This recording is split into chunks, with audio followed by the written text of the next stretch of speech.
Midlife Crisis: Facts, Myths, and Pitfalls to Avoid by Horton Knight.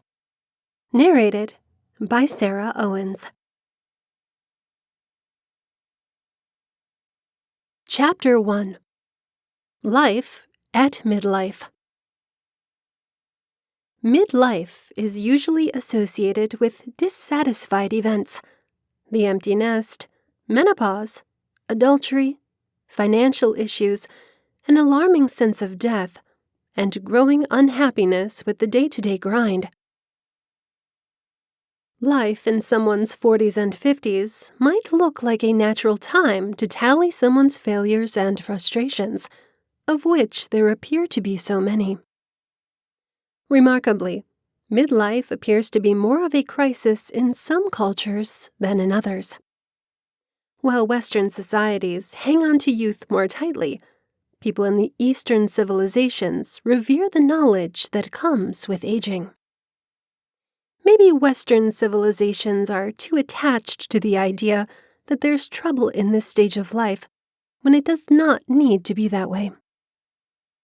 Fortunately, the concept that this is all there is can give way to life that is not all that bad. Does everyone have a midlife crisis?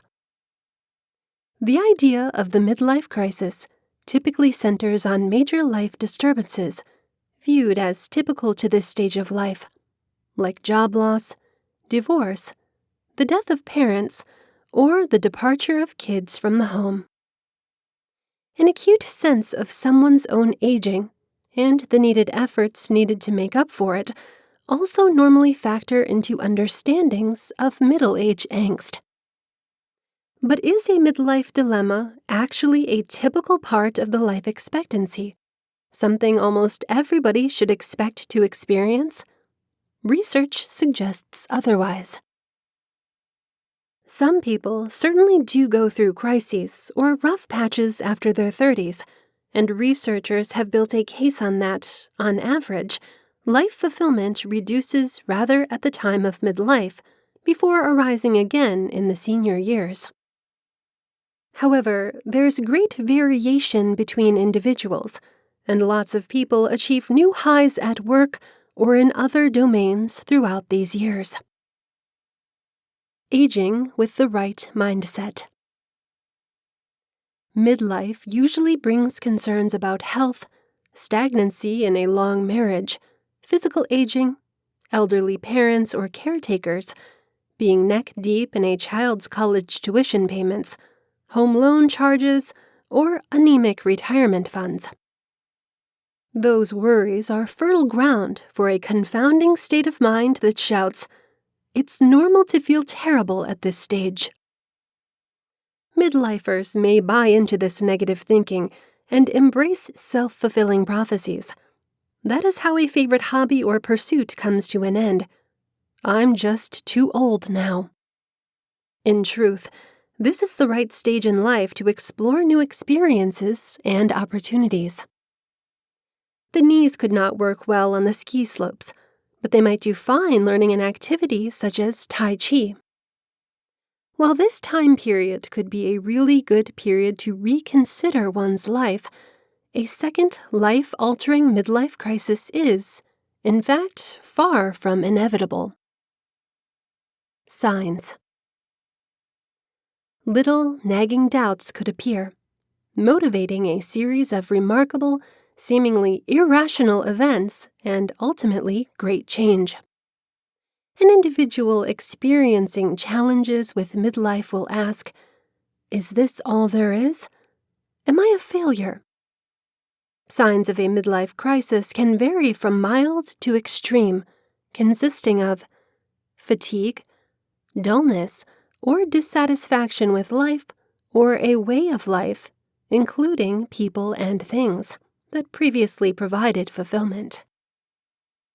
Frantic energy, feeling restless and wishing to do something totally different. Self-questioning, questioning decisions made years earlier and the meaning of life. Confusion about who you are or where your life is going.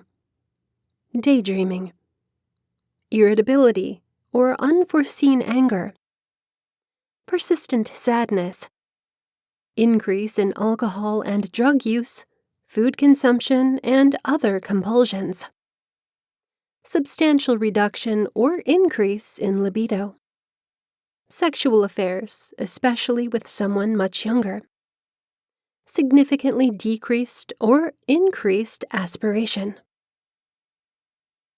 Causes. These feelings at midlife can take place naturally or result from some considerable loss or change, like divorce or the death of a parent. Coming to terms with such loss or change can be challenging enough, but when complicated by a midlife shifts, the process can feel bewildering or overwhelming. Treatment.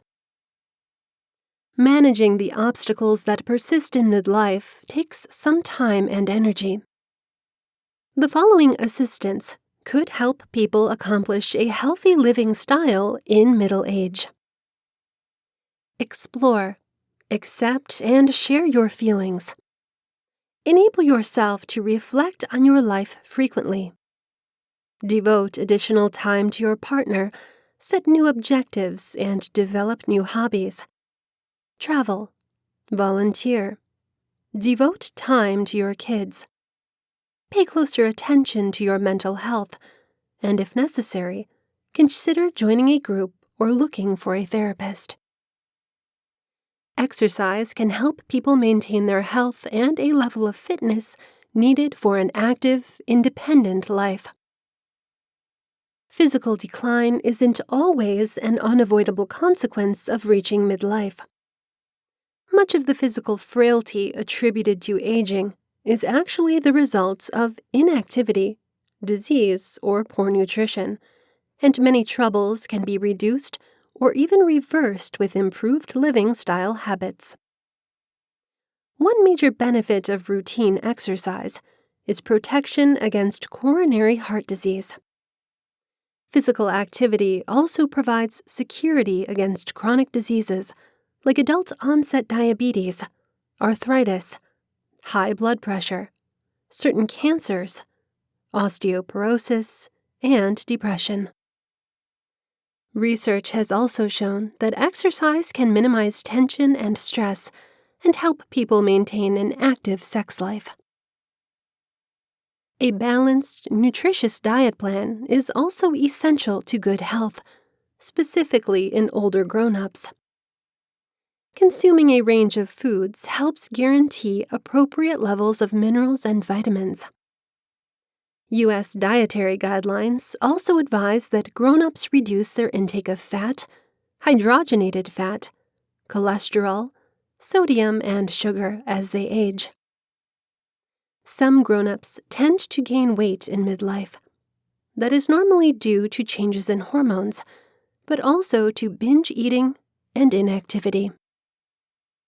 The best way to lose body fat is to eat fewer calories, especially from saturated fats, and to participate in aerobic workouts, even just a 20 to 30-minute brisk walk every day.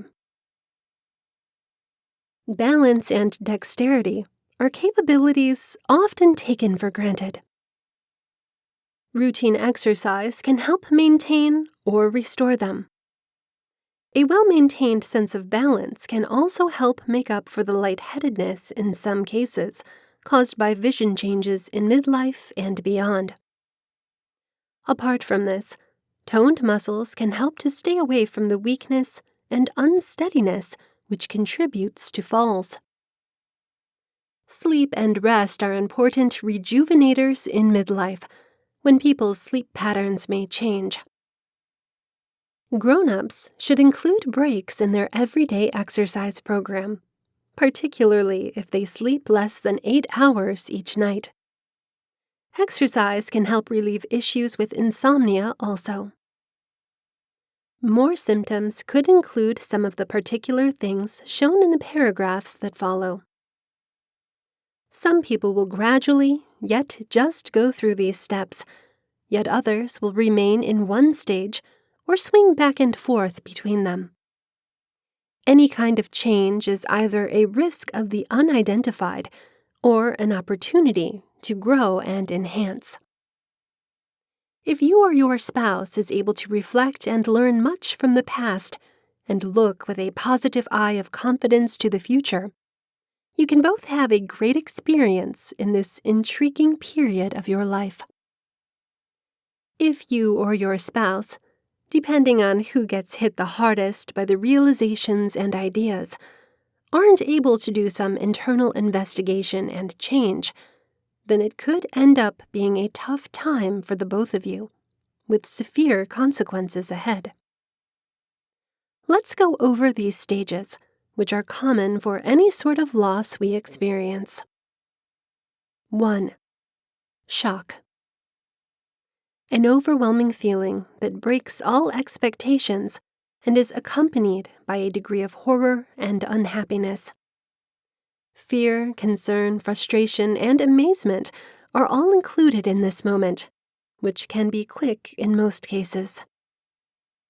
Many people who experience something really distressing can remain in shock for a while, not talking to anybody, being spaced out or in their own world, or they just draw back without accepting reality. This leads into the next phase. 2.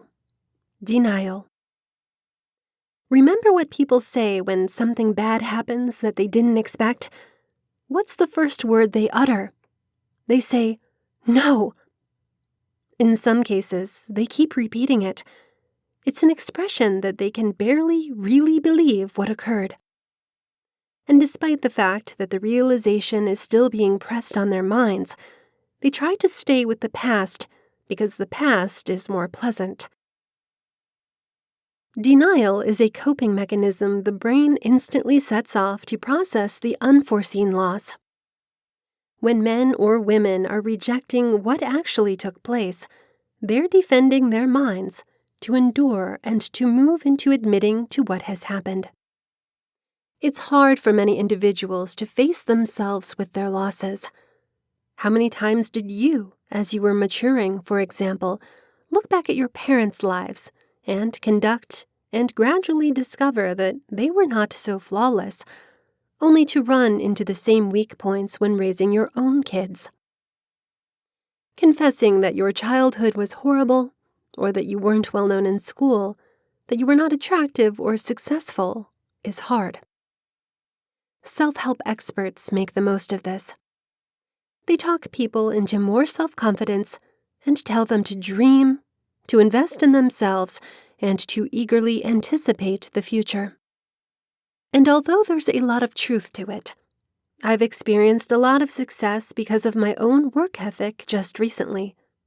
They at times victimize those same people who have them turn over their cash just to be told how much potential they have. The fact that there is potential isn't even the point. The point is that they make the most of individuals' denial. Many people want to really believe that they are more than average. And yes, you can achieve a lot. But what's wrong with being average? Think about that for a moment. 3. Depression is certainly the next step. The loss is being confessed to, and the unhappiness overwhelms the individual who experiences it. People can get stuck in this stage too. I have been in an anxiety for a number of years, and it was hard to see anything in life in a greater light. A lot of times, the most successful people have gone through a bit of time period that depressed them. The best things to do are undoubtedly to find things to do that bring fulfillment when possible, and seek expert help if things are getting out of hand. 4. Once the sadness has been seen, people can attribute the loss to another person's doing. Somebody or something was to blame. They were the victim, meaning they lost something. Who or what did this to them? God? Another individual? Mere situations? Anger can be targeted at anything or anybody, and it's not wrong to allow some feelings of anger. The times it goes wrong is when the wrong people are blamed for it, or when people linger on these feelings. God is never to blame, naturally, and when people do, it simply means they have not traveled through this stage yet and aren't prepared for the next. It can be hard to let go of anger. I remember how I got blackmailed, robbed, and blocked in my organizations, and lost tens of countless dollars within the span of some months. Needless to discuss the businesses and people involved, haven't been validated by doing so in my mind. It was still evil. There was no excuse. I had a truly difficult time accepting it. I went through all of the phases of grieving, but I came to anger pretty rapidly, because I knew exactly who was to blame. And then, when no justice came, it was even harder. No one sued them. Nobody helped me get my cash back. Some individuals didn't even believe me, simply because they trusted the company. This can be a challenging time to transfer to the next stage in the mourning process. 5. Acceptance, in this case, means approval that it just happened, and there is absolutely nothing to do about it. Sometimes, there can be something done about it. However, approval includes just moving on, learning from what took place, and not letting the loss get to you any longer. It is gone, and it needs to stay gone. Other signs of a midlife crisis could include the following. Anger at your spouse. You or your spouse may have the propensity to blame one another for every little thing, unacceptable or boring in life. He or she could begin pointing out your faults and blame you for things that have nothing to do with you. Do not go along with this, and do not give in to their need for drama. You don't need to play the game and respond. It will not help. In his or her mind, you are at fault no matter what. That can result in a quick mood and anger without cause. Indecisiveness. Some wives reported their partners found a new woman, but refused to apply for divorce.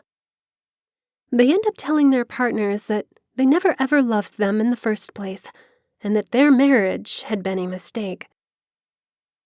Some of those spouses changed their mind typically, leaving the 1 minute after a lecture or some verbal abuse, only to come back after a day or a week and admitting in tears that they did not want to make the decision.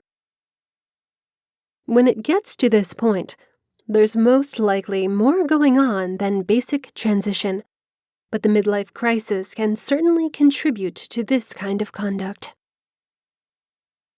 Doubt and remorse about their marriage. It's not unusual for a couple who have been together for 25 or 30 years to tell one another unexpectedly that they were dissatisfied from the start.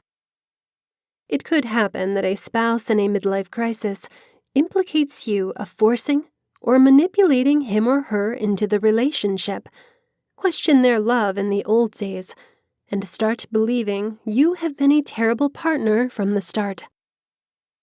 She or he might declare you never met their needs. If this happens, don't really believe anything he or she says. It's mirroring the short-term emotions they have on you. It's all in their head. Confusion about their identity and direction. This could include disliking things that are very important or overlooking a person's responsibilities. One husband noted that his spouse stopped her job, which she had had for 18 years, and returned to college. She questioned the existence of God after being spiritual and genuine for so long, and she began doubting her values. A midlife crisis can make you or your partner time out for a minute and wonder, what is all helpful for anyway? Most women, particularly before the feminist movements, connected their identity and self-image to their role as mothers, and many partners connect their identity as an individual to their profession or career, which is common for a lot of guys. When the company or parenting role starts to vanish because of the transition, feelings of insecurity may occur. A desire for a new, passionate relationship or goal. The routine in your partner's life may have been among the killing elements of their youth psychologically. He or she may be done with the exact same old things happening in the bedroom on your day-to-day interactions. A cheating spouse could show signs like spending more time on the computer in chat rooms, odd phone calls, awkward hours at work, or pornography. Fear of humiliation amongst effective coworkers. A person in a midlife crisis could be reviewing his or her career and get a feeling of discontentment about their accomplishments. Taking a look at colleagues who have a greater wage, more success, more fame, or just a higher position in management might be more dismal, particularly when those associates are younger. It makes a lot of sense that after so many years of consistent effort, one may really wonder what went wrong and that some people will feel like a failure. Depression. Expect symptoms like an absence of energy, a loss of interest, sadness, headaches, pessimism, uncommon sleeping patterns, excessive weight loss or weight gain, or anorexia nervosa. If any or a lot of these signs take place, your spouse might have come to a phase of depression. In that case, it would be better to look for professional help. Desire of youthfulness. This could include an important need for adventure and change, or for how things used to be. It could be that he purchases a car or bike, or that either the spouse or partner starts hanging out at the bars and gets home late. It's all about feeling young again. If you go along with his or her crazy skydiving strategies or sudden itinerary, it would be better than sitting in the house alone, wondering what is happening and doubting your marriage. Need for more alone time, or more being social with certain peers. This could sway both ways. Many people are attempting to leave from their worries or emotions of insufficiency by looking up certain peers to relive their youth or get far away from isolation by interacting more with others. Sometimes those encounters will remain shallow, though. Others may draw away from company and find more fulfillment in solitude, depending on the nature of your partner's character. Stronger or substantially less feelings of sexuality. The mental effects of a midlife crisis can end up being a physical expression, either of an increased or extreme need for sexual intimacy, or for a lack of it. Sexuality has a lot to do with an individual's self-esteem and self-image. For that reason, confusion, insufficiency, or an out-of-balance psychological level can have a tremendous influence on his or her sexual urge. Discontentment about social status. As I just mentioned, the accumulation of wealth can be an element that impacts someone's self-image. Somebody who rose above the crowd and fought his way up the social ladder may have a less difficult time accepting the shift, while others could enviously look up to peers and realize that they could or should have done more to build up their income. Need for experience. The dull routine of life has been dragging out in you or your partner's life, so a desire for change and variety is a typical thing. Adventure shows such a chance. Harmful sports, taking a trip, a new relationship, sports, or a new pastime may all try to compete to fill the empty feeling someone has been holding on to for so long. Additionally, middle-aged bicycle riders could A. Indulge themselves in alcohol or drugs. B. Show regret for their wrong choices in life. C. Purchase costly stuff like boats, motorcycles, sports cars, precious jewelry, and gadgets. D.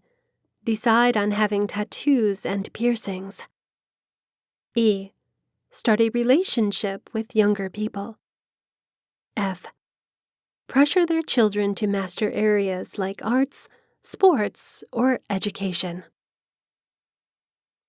Other things anyone in a midlife crisis might be faced with is little things that could happen to anybody, but may be stronger to a guy or woman who is in his or her midlife crisis. 1. They want an easier life. 2. They still go to rock celebrations. 3. They begin looking up old boyfriends or sweethearts. 4. They recognize they will not be able to pay off their mortgage. 5. They worry over thinning hair or bald areas. 6. They want to save the world and be seen as a hero. 7. They are not letting go of their parents' deaths. 8. They review places they lived at as a child. 9. Obsessive compulsion of watching or reading the news. 10. They stop telling people their age. 11. They start taking more vitamin pills. 12. They worry about retirement. 13. They flirt with more youthful people in their 20s or 30s. 14. They search for medical signs and conditions on the internet. 15. They contemplate plastic surgery. 16. They become easily distracted. Chapter 2. Envy and the Midlife Crisis. Developmental change throughout life makes factors to consider of the life process both realistic and useful. Labeling, however, is fraught with issues, since labels add to understanding, but if rigidly held, constrain further assessment. Life cycle eras: teenage years, midlife, and older age. One model of life process sees it as 3 vibrant ages with a pivot at the center period. Therefore, midlife is preceded by adolescence and followed by older age. The midlife crisis has been a face value phenomenon for generations, and only has been formalized in the last 50 years. 20 years ago, though, the actual occurrence of a midlife crisis was questioned. That indecision about traditionally concerned life crises played out so many years ago when the teen crisis, first acknowledged as a period of strum and drug, storm and chaos, in the 19th century, was refuted by 20th century statistics. Therefore, when the adolescent crisis was deemed imaginary, the midlife crisis was also assumed to have a mythological coloring. Recognition of older age as a unique era, though, is unambiguous. Adolescent crisis, midlife crisis, and the crisis of older age are fractal dimensions of one another. All have primary genetic continuity with the biomedical experiences of infancy through childhood. There are many physiological and psychological changes in each accompanied by characteristic mental and behavioral differences. Midlife crisis. Midlife crisis describes the variable midpoint between birth and death for both men and women, covering ages 35 to 45. That life shift is defined as a crisis because a variety of disputes peak, linger, and are noticed as emergency situations. Those issues are defined by instability, threat, impending interruption, and confusion about efficient decision-making. That distinguishes a dilemma from the severe tension of trauma, which is a lot more circumscribed event. A painful trauma, by contrast, is unexpected, amazing, and overwhelming. It is perceived to be, and typically is, an objectively violent and devastating event. Injuries result in injuries that leave the distressed individual feeling numb, powerless, and cognitively out of commission. Particular experiences related to a midlife crisis include serious and sticking around feelings with regard to an intense consciousness of one's own mortality. Signs of this are more regular disease, pain, the appearance of aging, and possibly the death of someone's parents or peers. In addition, hints of impending frailness are evoked by less strength, vigor, and more tiredness. A diminishment of the enthusiasm so intensely felt in the earlier years becomes popular. Often, having an individual's own children leave home signals a qualitative shift in one's day-to-day regimen. For some, having kids and feeling the duties of parenthood are sobering. The midlife crisis usually brings a pensive position. Reviewing someone's earlier aspirations, life objectives, dreams, achievements, and latent accomplishments come forward. Work, occupation, life roles, and relationships go through reassessment. The very loss of youth and vibrant excitement end up being a plain awakening as one searches in the mirror or an image to find someone who appears strikingly in contrast to the implicit psychological image held about for the self for several years. When the midlife crisis is considerable, a depressive episode, although not necessarily a medical depression, takes place. Such a midlife depressive constellation, or sobering, takes shape based on somebody's temperament, defenses, and coping mechanisms. While anxiety is always present, other feelings may end up being under or overstressed. Unhappiness, sorrow, sadness, remorse, guilt, animosity, shock, or denial. Reassessment, though, is universal. This inescapable sobering, instead of being a misfortunate development, is in fact a natural chance for advancement. If the process is attentively considered, reconsidered, and given the executive planning that's needed, action-oriented brief and longer-term problem-solving, midlife crisis can become an efficient chance. Working through the cognitive and emotional parts is both reparative and salutary. Anxiety ends up being more workable. Devoted periods could be needed to organize and restructure the parts of one's life cycle.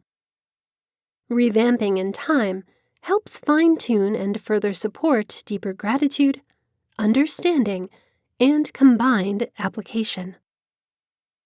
Self-reflection and psychotherapy can be useful tools. What is the role of envy in Considerations of the Midlife Crisis.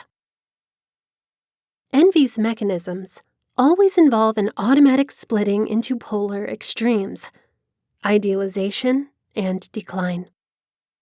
These evaluations dynamically shift and create confusion. What had taken place before midlife ends up being idealized and mourned. What is about to happen in older age can end up being devalued as a downhill journey. A major split in viewing someone's own life cycle usually yields a favorable before and possibly negative after. Even the term crisis suggests that in each era, stability is challenged and trauma indicated. Attitudes particular of envy are neuroticism, pessimism, decline, lack of inspiration, emotions of meaninglessness, bitterness, and so forth. They are all sprinkled at all points in efforts at negotiating vibrant reconciliations of the midlife crisis. Envy's negative examinations are always self-sabotaging, if not acknowledged and checked. Midlife transition as opportunity for more change. A healthy perspective in life cycle factors to consider is consciousness of the reality of change, transition, and chances for improvement. Perhaps the very reframing of the term midlife crisis to midlife transition is a first step toward reconfiguring a frame of mind from severe splitting toward a chance for steady transformation. Acting on these ideas with a timeout, grace, and perseverance brings a refinement to someone's emotional, cognitive, and spiritual existential self. Relationships with others, society, and culture takes on new meaning. Midlife crisis is now experienced as a midlife transition. That can end up being an expectant transition to new adventures, new hopes, and new dreams for oneself and an individual's loved ones who help to make life so meaningful. Chapter 3. Myths about the Midlife Crisis.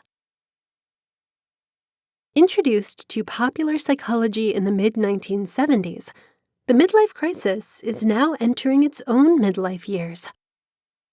Unlike the decreasing of energy that is supposed to sap all middle-aged adults, however, the midlife crisis shows no sign of dropping off the horizon.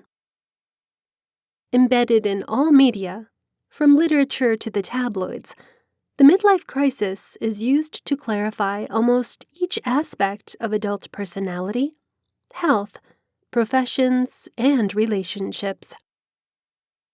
We can represent everything from wishing to get on a Harley or join the nightly club scene to the angst that inevitably accompanies the unhappy years stretching from the 40s to the 50s or beyond. The midlife crisis began really innocently with the less hyped-up name of the midlife transition. A Yale psychologist named Daniel Levinson released a book with several collaborators in the late 1970s called Seasons of a Man's Life, and he did mean man. Levinson and his team based their book on informal interviews with 40 guys, 10 from each of the 4 occupations. The midlife crisis got its punchy name with the aid of reporter Gail Sheehy, who published her own book, Passages, based heavily on Levinson's own work in addition to a similarly themed book by UCLA psychiatrist Roger Gould. Levinson believed that the midlife transition was one of several in life in which grown-ups examine and possibly reconstruct their life structures. Sheehy ramped up the volume by proposing that the age of 42 brought with it a predictable dilemma of impressive proportions that influences everyone, males and females. You could set your calendar, if not your watch, according to Sheehy, by the psychological twists and turns of an individual's life, accompanying each magic shift from decennium to decennium. Her entire premise, though, is very wrong, because age is really just a number, and usually an inaccurate one. The publication of Levinson's and then Sheehy's books triggered a flurry of empirical studies in the adult developmental psychology, attempting to validate their assertions. Actually, none of these research studies found the midlife crisis to be a universal or even near-universal phenomenon. To me, the most intriguing one was conducted through the Boston VA, called the Normative Aging Research Study, Costa and McCrae, 1980. The men in this research study were followed from their early 20s throughout adulthood, and the only ones who had a midlife crisis, for example, depression and despair, were ones who, in their 20s, were also depressed and anxious. Once a crisis-prone person, always a crisis-prone person, according to this research study. Another important research study was a national survey of over 3,000 women and men called MIDLIFE in the United States, originally sponsored by the MacArthur Structure, Wethington, 2000. Of the little minority of the sample who claimed that they had experienced a midlife crisis, the age variety was so broad, up to 65 years, in the approximated time of the crisis, that it lost all meaning as a midlife experience, unless those people were optimistically believing that they would live to 130. I also did my own research on midlife, and like my coworkers, found no supporting proof. In my latest study, following 180 adults from college through midlife, released in The Look for Satisfaction, I reported, like the Normative Aging Research Study results, that the only people to have a midlife crisis had experienced a lot of crises throughout their adult years. These are just a few examples of research that couldn't support the generality of the midlife crises, not only as a universal phenomenon, but as a phenomenon at all. If you are depressed in midlife, there might be many reasons for this, the least of which is your age. The important bottom line is this: if you feel you or somebody you know is going through a midlife crisis, then it is important to look for intervention, whether it be through therapy, psychotherapy, or other contact with a psychological health expert. There's no reason for a midlife crisis to take place spontaneously just because you turn a specific age. Here are some myths. 1. The 10-year-old station wagon has to be changed. Your partner wants another station wagon. You want a 150-mile-per-hour car. Some never ever learn. Naturally, this is the iconic image of midlife crisis popularized in American Beauty, when Lester buys his own red sports car to drive and another toy one to have fun with in the house. This is the number one myth because it has become so emblematic of midlife silliness. It is most likely not actually worth dignifying with statistics, but if red is supposed to be the color of choice for midlifers, it's disappointing up that the way people's buying routines. In general, red vehicles account for a small portion of car colors, and although it is supposed to represent sexiness, dynamism, and high energy, people of all ages appear to have tamer tastes. Can a disagreement over vehicles cause divorce? As in American Beauty, this divergence would represent deeper-seated problems than just which automobile to park in your driveway. 2. Both of your parents have died. You understand that you are now the older generation. It's not a myth that people lose their parents or caretakers in their adult years, nor is it a myth that this is stressful. The myth is that the experience must inevitably be connected to crisis, and that it should be connected with midlife. People have normative expectations about the events in their lives that include living past their parents. Just because we have our early adult lives to prepare for this fact, there is no reason to assume that it must always cause a crisis. Additionally, belonging to the older generation doesn't need to trigger undue stress, as people are well prepared to take on these positions to guide and direct and support the younger generations. 3. You're sick of manual labor. Go back to college and get your degree. It's not a myth that people go back to college in midlife, and in fact, they are progressively very likely to do so. The myth is that this is progressively more demanding, and that it will cost you cash. Going back to college simply because you now have the chance to, or because you understand that you need more education, is a favorable step to take, no matter what your age. If you don't like manual work, this would be a valid reason to look for a degree to give you the chance to check out a new profession. You're going to also likely increase your income just because a college degree is, even in the present economy, related to higher profits. 4. At last, your first affair at the time of 18 years of marriage. Your partner is delicious by any basic, but you cannot perform. I'm not exactly sure why this doesn't qualify for a divorce point, but let's presume the spouse is not aware of your choice to participate in this allegedly typical midlife crisis conduct. Contrary to this scenario, typical age-related chances do not involve loss of sexual interest or ability. Stress, overwork, and in this case, guilt, may play a much bigger role when it comes to looking for an affair. 5. Many couples develop a lasting friendship and concern for one another, which transcends sex and which will take them into their later years. You, though, are interested in tight young flesh and transitory relationships. Following from the above card, this one is only half of a myth.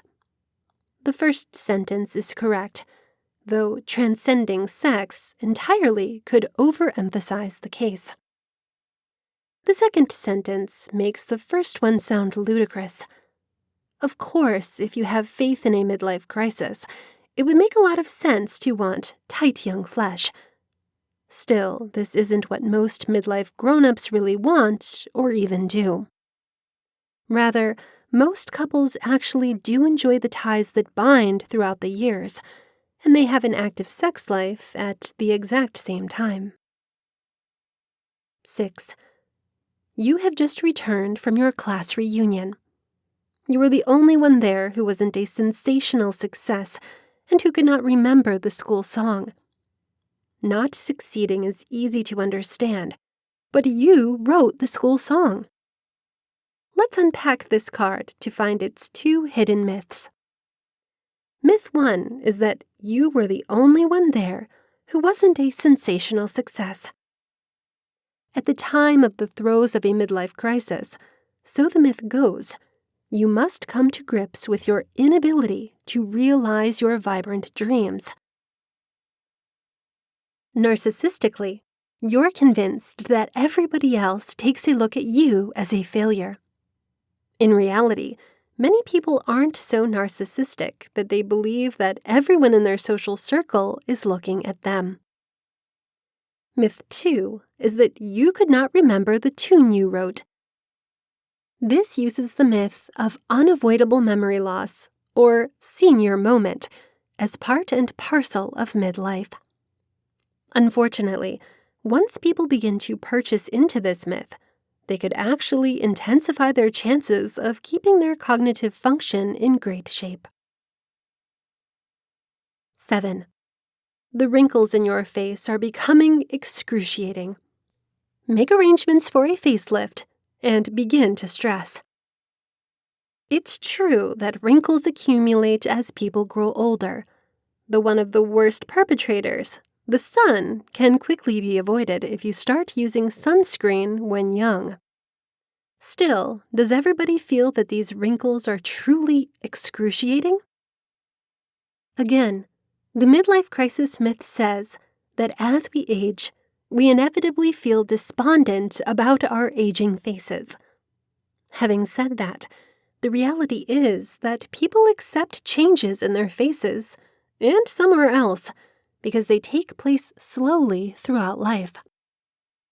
Some individuals even take pride in their laugh lines and really believe that they help them look smarter and wittier, if not somewhat older. Keep in mind that several cards in the deck describe other normative age changes with comparable pronouncements of doom, gloom, and stress points, when in fact, most people adapt well over time. 8. Time to return into shape.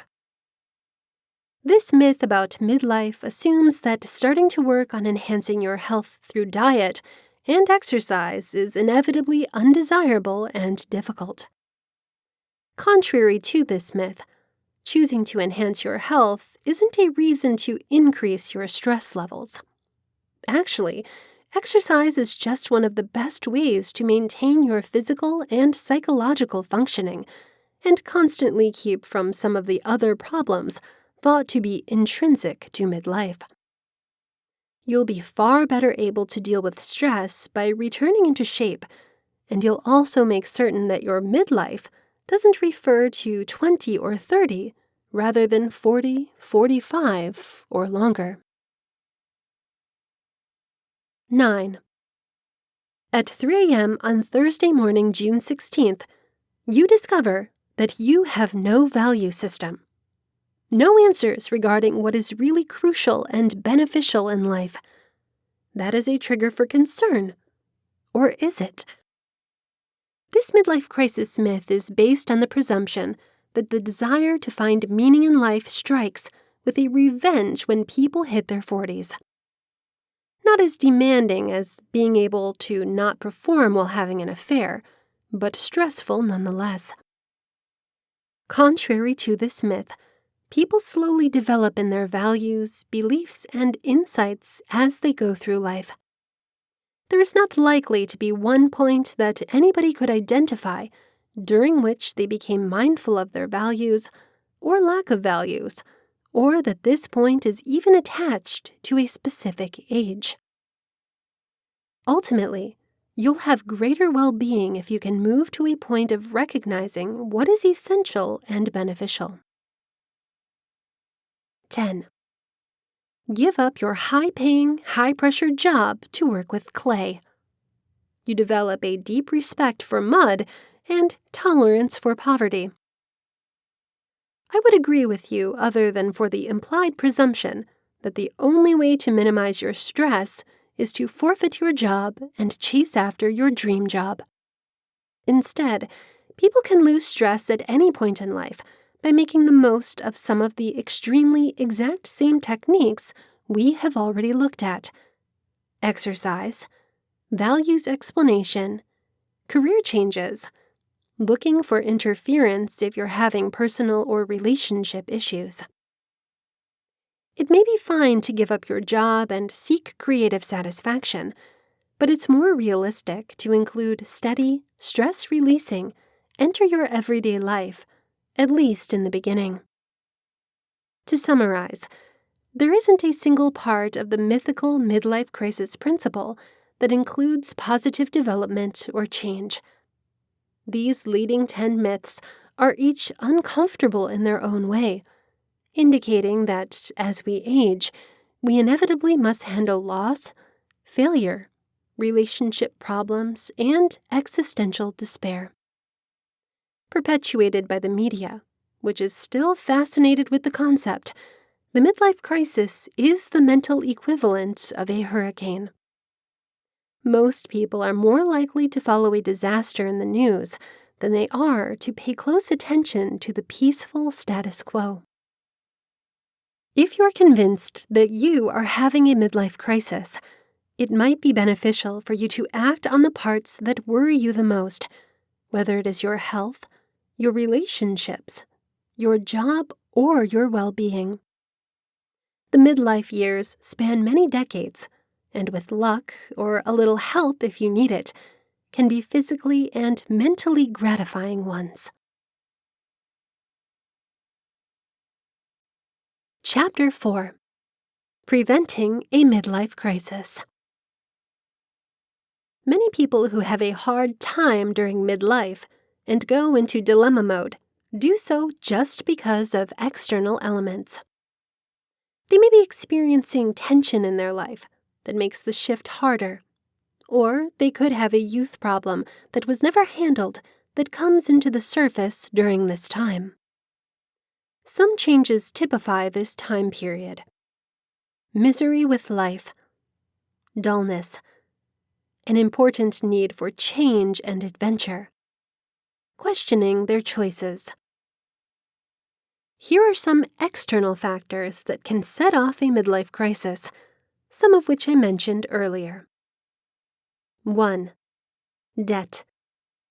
All the credit cards and loans make it too simple to enter into money debt. It piles up, and before you know it, it's hard to get out. Society screams that we can get what we really want quickly, even with a few mouse clicks, or just purchase with one click and pay it off later.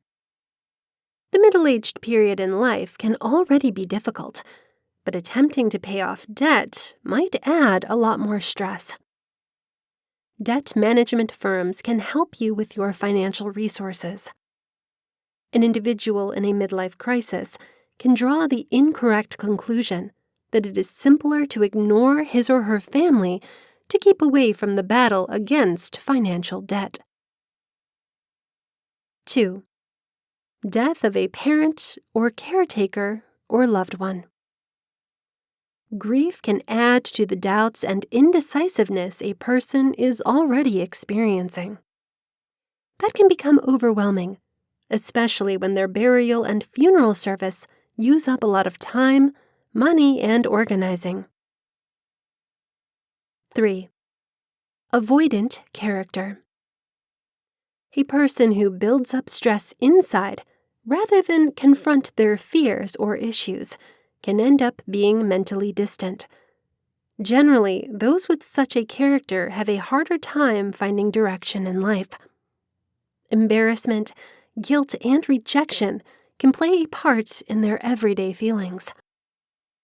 There are people who will just run away from their issues rather than solve them. Divorce can be just one of the more extreme results of this. Of course, you cannot always keep away from these situations, but you can handle them in a different way, like handling your finances better, facing your problems, or being mentally prepared for the death of your parents. Those who live a fulfilling life from the start, people who work toward making their dreams a truth, are less likely to go through a midlife crisis. Meeting your own needs and those of your partner can help you and him or her with the transition starts to happen. The following mindsets and action can help you and your partner stay away from a midlife crisis. 1. Set practical goals and attain them. 2. Start planning out the most essential direction you want to go. 3. Be flexible. 4. Establish what your most essential values and wishes are. 5. Take care of others, not just yourself. 6. Take time off and do something fun in your spare time. An individual who only gives and never requires time for him or herself will have a higher risk to experience a midlife crisis. 7. Find a balance between caring for your own needs and for those around you 8. As a female spouse and/or mom, find other interests than your home, like a sideline, a hobby, or an enthusiasm. 9. As a partner and/or father, try not to connect your identity to your job. Then, when you are done working or you lose your job, you'll still find fulfillment in life. This has been Midlife Crisis: Facts, Myths, and Pitfalls to Avoid by Horton Knight. Narrated by Sarah Owens.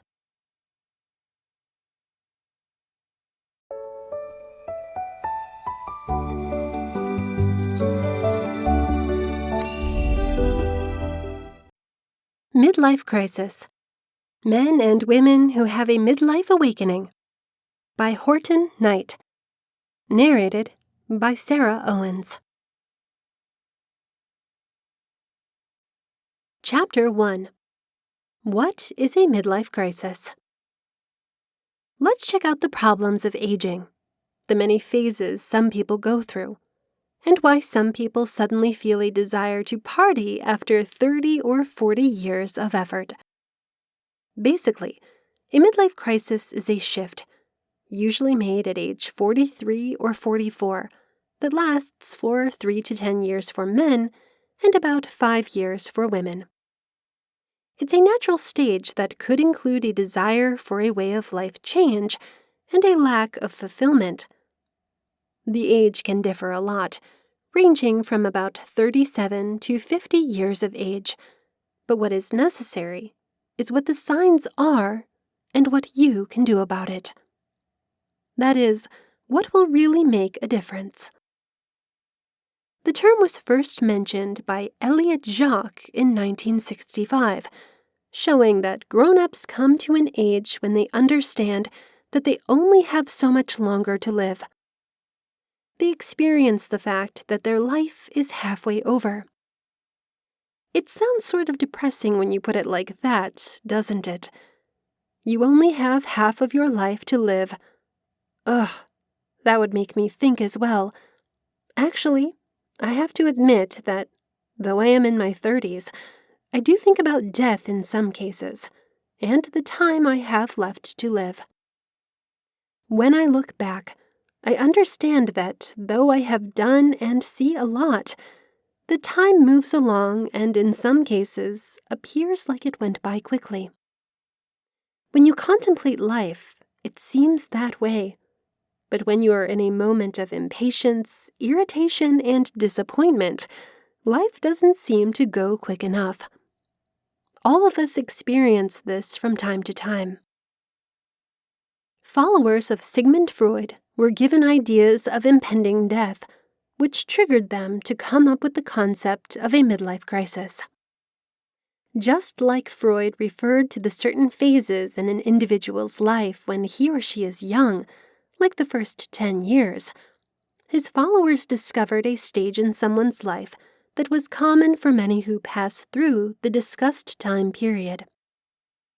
Self-awareness and self-actualization play a major role in the idea process of the guys and women going through such a crisis.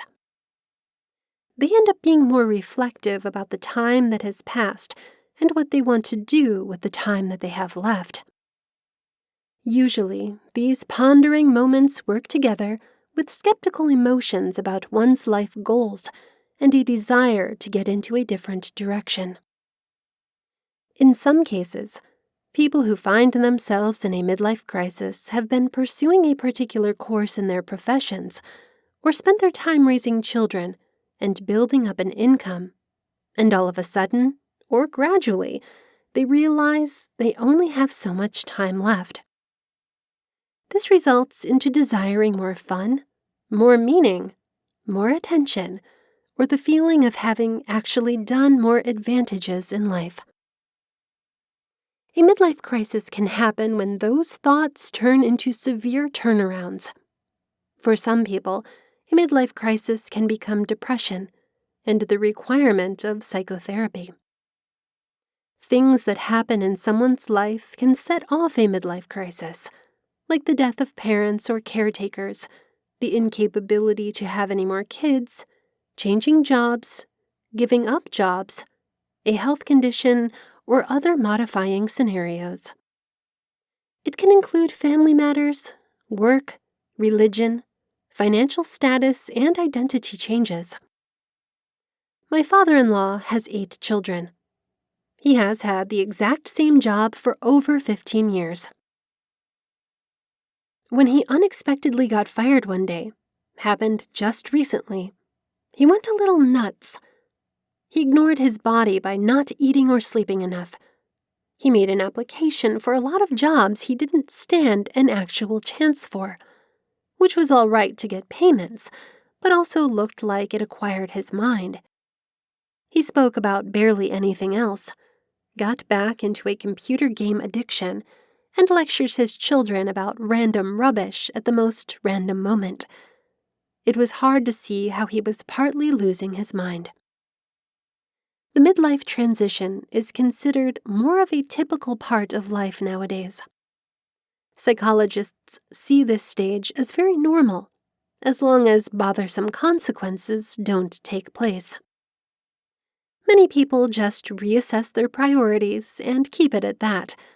After all, that could be a good idea, right?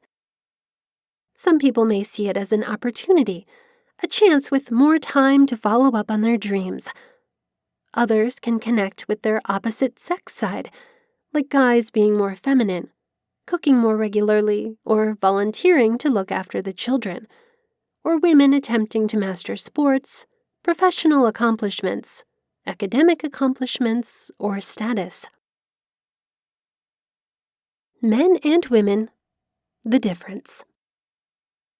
Men who go through a midlife crisis may be scared of certain things. 1. Fear of changes that come with aging. 2. Fear of becoming ill. 3. Fear of death. 4. Fear of being less appealing as a male or female. 5. Fear of not being able to meet their life goals. Men could try to show off their cars or other toys for bigger boys, like devices, status symbols, or financial achievements. A lot of their ego is attached to their efficiency, so when they start doubting themselves, those are generally things they want to show, so that others will provide a verification of their self-image. Let's go over these quickly and discuss them. 1. Aging includes less energy, changes in the body, and in a woman's case, it often means a menopause or the inability or greater risk when it comes to having healthy children. Menopauses literally trigger hormonal turmoil, and it can produce hot flashes, mood swings, and other signs. For guys, it may be hard to accept that they aren't as lively and fast as they used to be. They watch football or basketball games and recognize this will never be them anymore. Less experienced, more youthful people have all of a sudden become more effective than they are, and this hurts. It can trigger enviousness and bitterness. It can trigger depressive thoughts that life is going downhill. Hope of a better future is, in this sense, lost, regardless of one's wealth or time readily available to them. 2. Aging includes illness. The body gradually starts to weaken as risks of strokes, kidney failure, bladder problems, and other organs end up being larger. 3. Some people could not be scared of death because they're religious and positive that they lived a relatively righteous life. Others, however, might fear death as the end of their existence, have a worry of the unknown, or can possibly not imagine that, despite of their spiritual background, life could get any better than this. Another part of the fear of death is missing out. Maybe you want to climb up Mount Everest, bike through Thailand, beg through the Alps, or get 1,000,000 subscribers on your YouTube channel. Millennials will deal with these issues. Maybe it feels like 30 or 40 years at a full-time job you are not passionate about was squandered. These are hard things to realize. 4. With aging come wrinkles.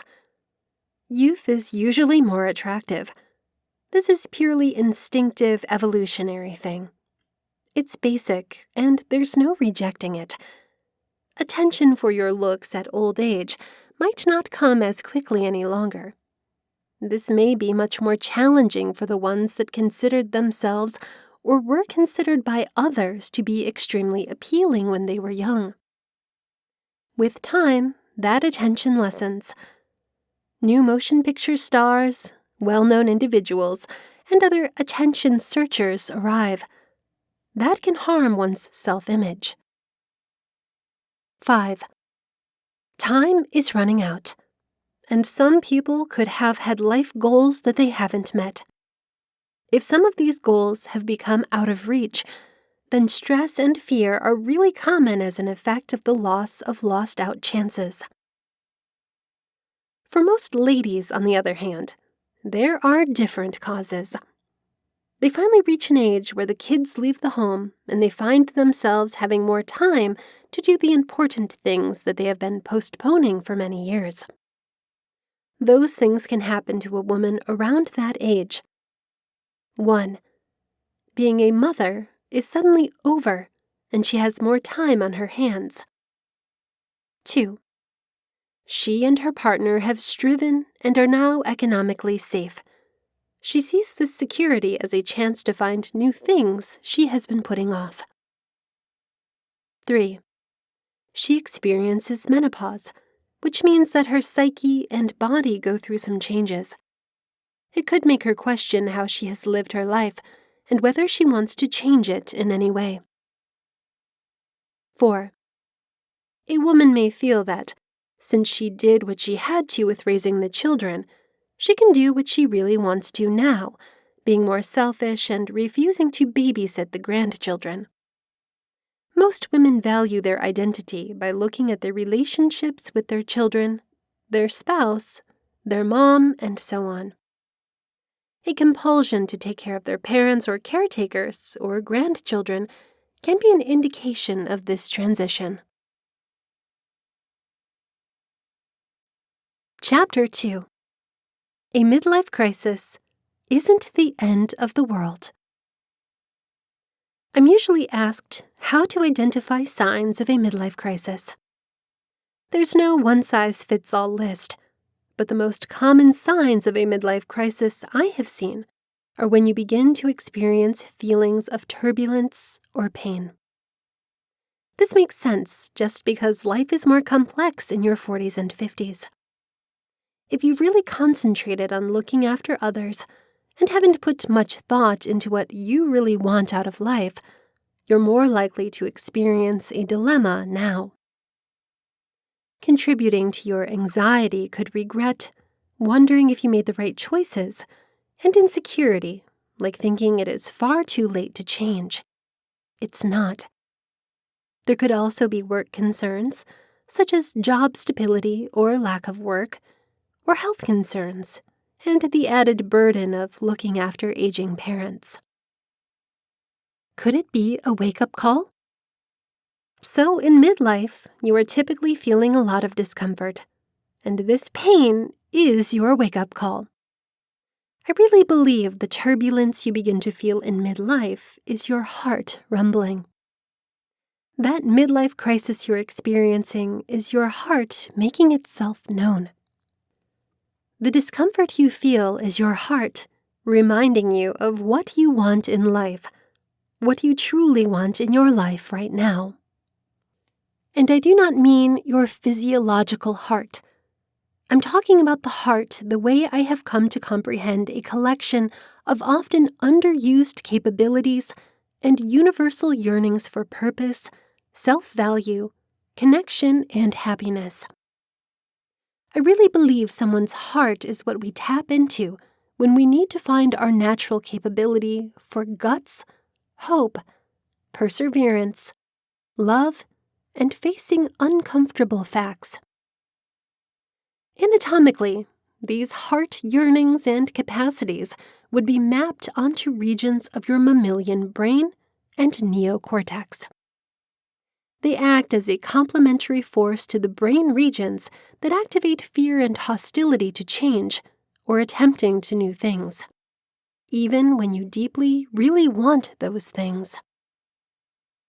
While I am aware that using the word heart risks eye-rolling from my associates, even the most intelligent people I know refer to the heart when they are emphasizing something main about themselves or their experience that is usually not obvious. You get to the heart of the matter. You know in your heart. You want your heart's desire and have heart-to-heart discussions. You're open-hearted and adore underdogs who play with heart. You put your heart and soul into something. You have a change of mind when you come to an unanticipated, independent, and pivotal decision. One client in her 50s related that she knew in her heart that it was time to take her love of law seriously and return to law school after a 15-year hiatus. The power of heart. The heart, as I've come to really know it, has always been what we get in touch with for the essential stuff. And if you are having a midlife crisis, you want to take advantage of your heart to enable yourself to picture new possibilities and experience new courage to move forward. When you only think with fear, you decide to stay in a relationship that is crushing you or a job you abhor. That is what you know, and the fear areas of your brain say that it's better to choose misery over change. But in the heart, you can fearlessly look at yourself and ask why you are not dealing with a struggling relationship. Or you may ask yourself what you can do to enhance your job, or maybe consider trying a new career path.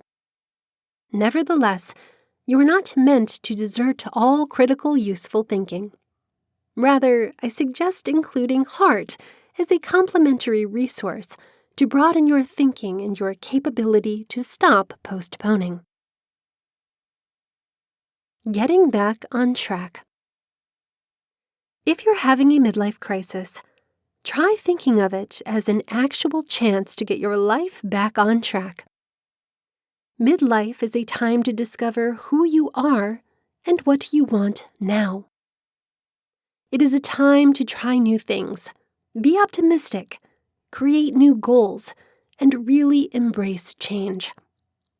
Midlife is a time to start thinking like a teenager, but this time with a totally developed frontal lobe and an open heart.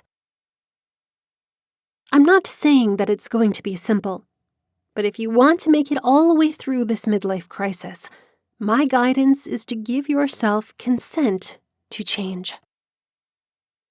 I understand it may feel strained and uncomfortable to want to shake things up or make changes at this moment in your life. You may also feel awkward wanting something more out of your life. However, that's just fear and your brain attempting to secure you.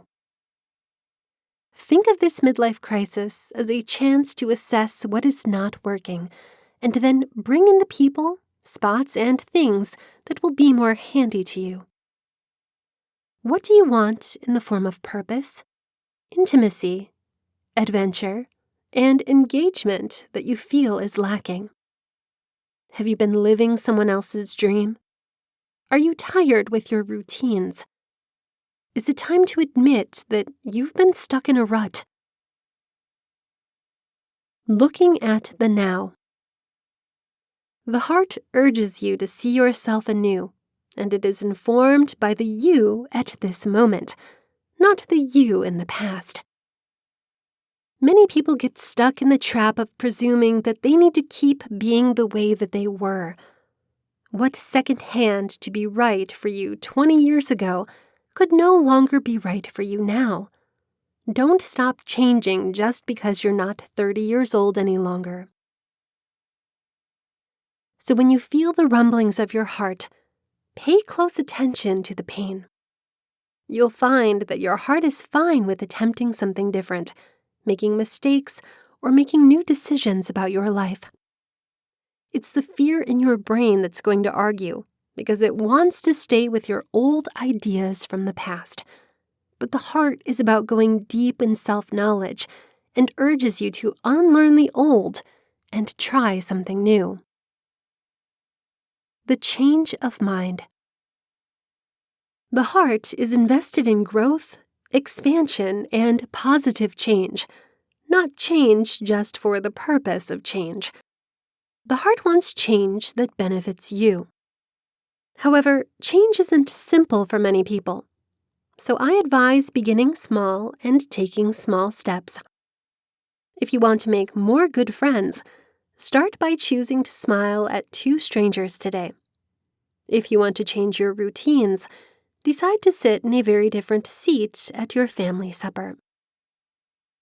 If you are having a midlife crisis, it does not mean that you have to absolutely change your life, stop your job, get separated, or remove to India on a spiritual quest. It's not the time to make rash choices. It also doesn't mean that you're completely unstable. A midlife crisis is your heart rumbling, and tuning in and listening to your heart is not a devastating event. The next time you feel discomfort, decrease and see what you are feeling and what you are resisting. Those feelings, anger, unhappiness, fear, shame, are rumblings, which are invitations, albeit really awkward ones, to tune into the heart. Instead of ignoring them, make the choice to stop and sort out what's out of balance in your life. Then give yourself permission to make some changes. Chapter 3. What a female midlife crisis appears like. 40 years ago, a generation of women went into the labor force with extraordinary choices and few models for guidance. Now that these women have reached midlife and those behind them are just entering this phase, we can start to define what a midlife crisis of identity appears like for those women with careers. In the past, the major shift in identity that women dealt with was the transition from mom to liberty. Now, the career-minded woman's life course more carefully resembles a man's, shifting goals with the turn of each decennium of their lives. Yet the reasons for the shifts differ for women. Women now enter the work environment with high expectations of career development. Many in their 20s say, "I want to be CEO," then face the reality of needing to live in the trenches for a while before they can rise up. As they enter their 30s and their career focus narrows, they seek meaningful and challenging work, saying, "I want to prove my value and make a substantial difference." This is where their development divides off from men. As they cope with the continuous inequality in the work environment, their frustrations of dreams unmet and continuously feeling misconstrued and mishandled, they begin to drop off the business ladder. Their personal values and corporate values might end up being irreconcilable. By the time they enter their 40s, many lose their taste for showing themselves.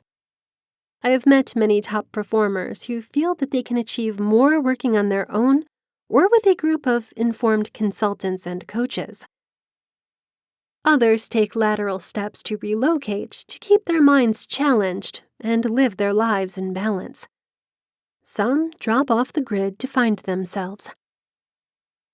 A woman from my research went from being a well-known marine biologist to an international sales executive to a management specialist and is presently raising her daughter and considering her next career move.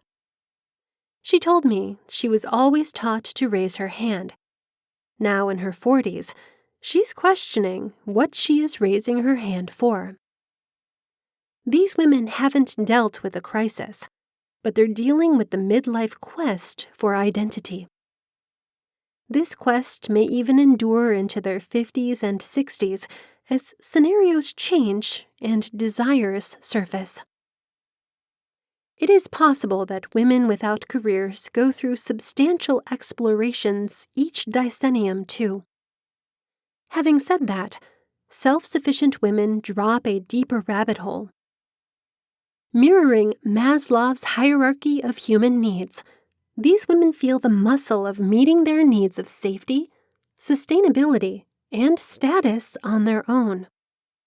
And since the 1960s, a lot of these women grew up with the message, "You can accomplish anything."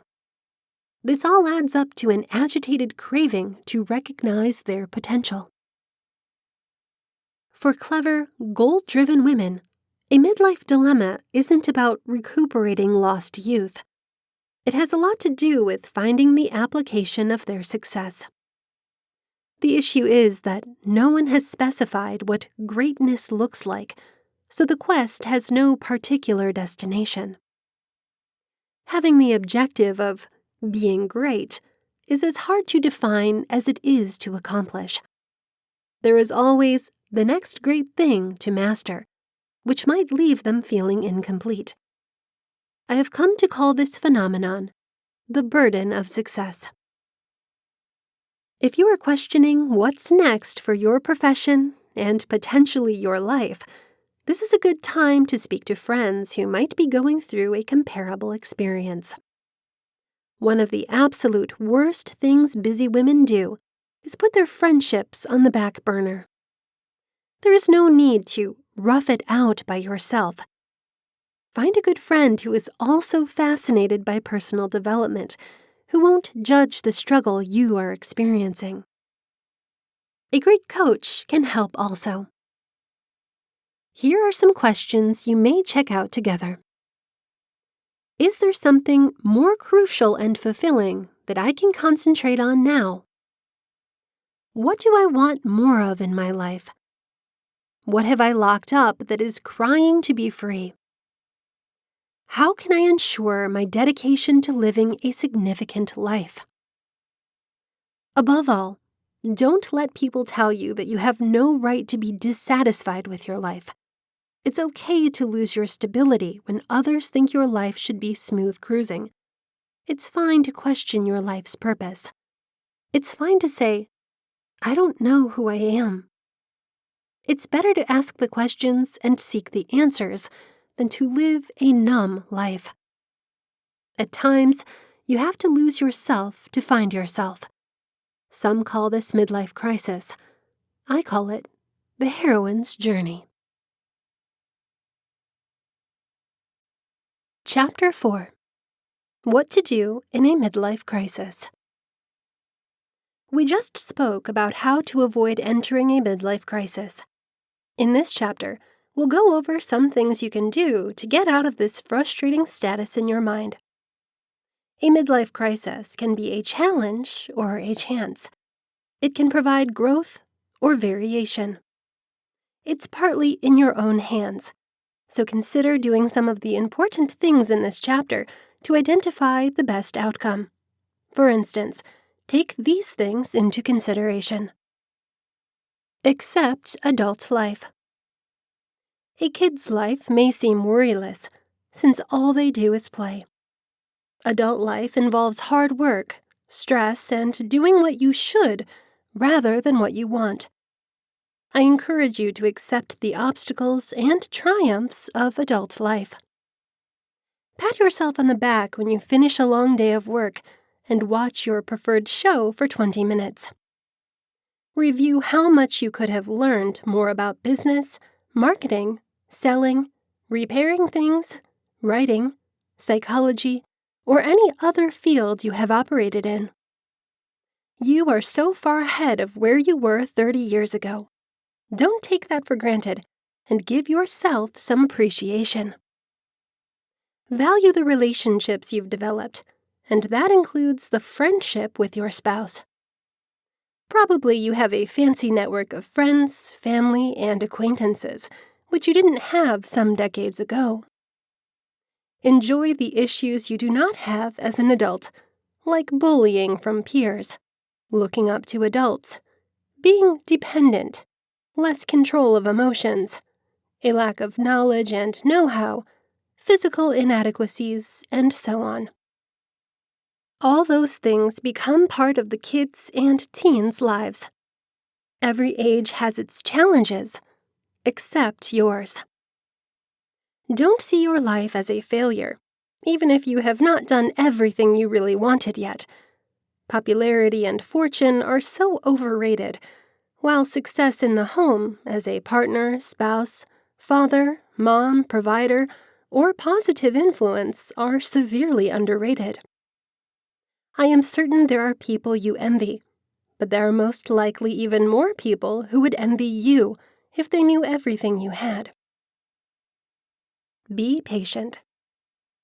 You and your spouse are both experiencing changes, and you could be feeling a high level of psychological pain.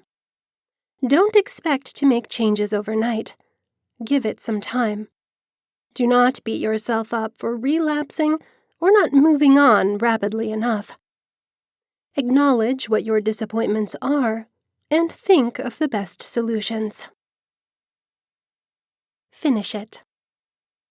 And I don't mean to say that you should finish your life, job, or relationship, but finish your unsettled feelings.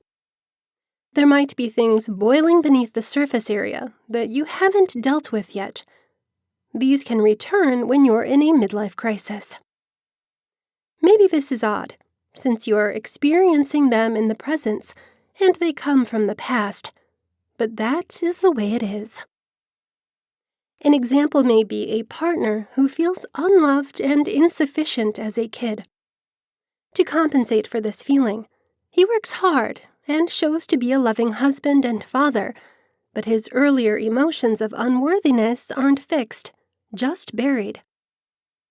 After his job seems to come to an end, or the time he raises his kids with his spouse, these emotions of inadequacy can drift back to the surface area.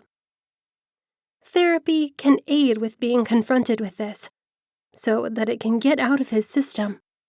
Reflection is key. Regain perspective.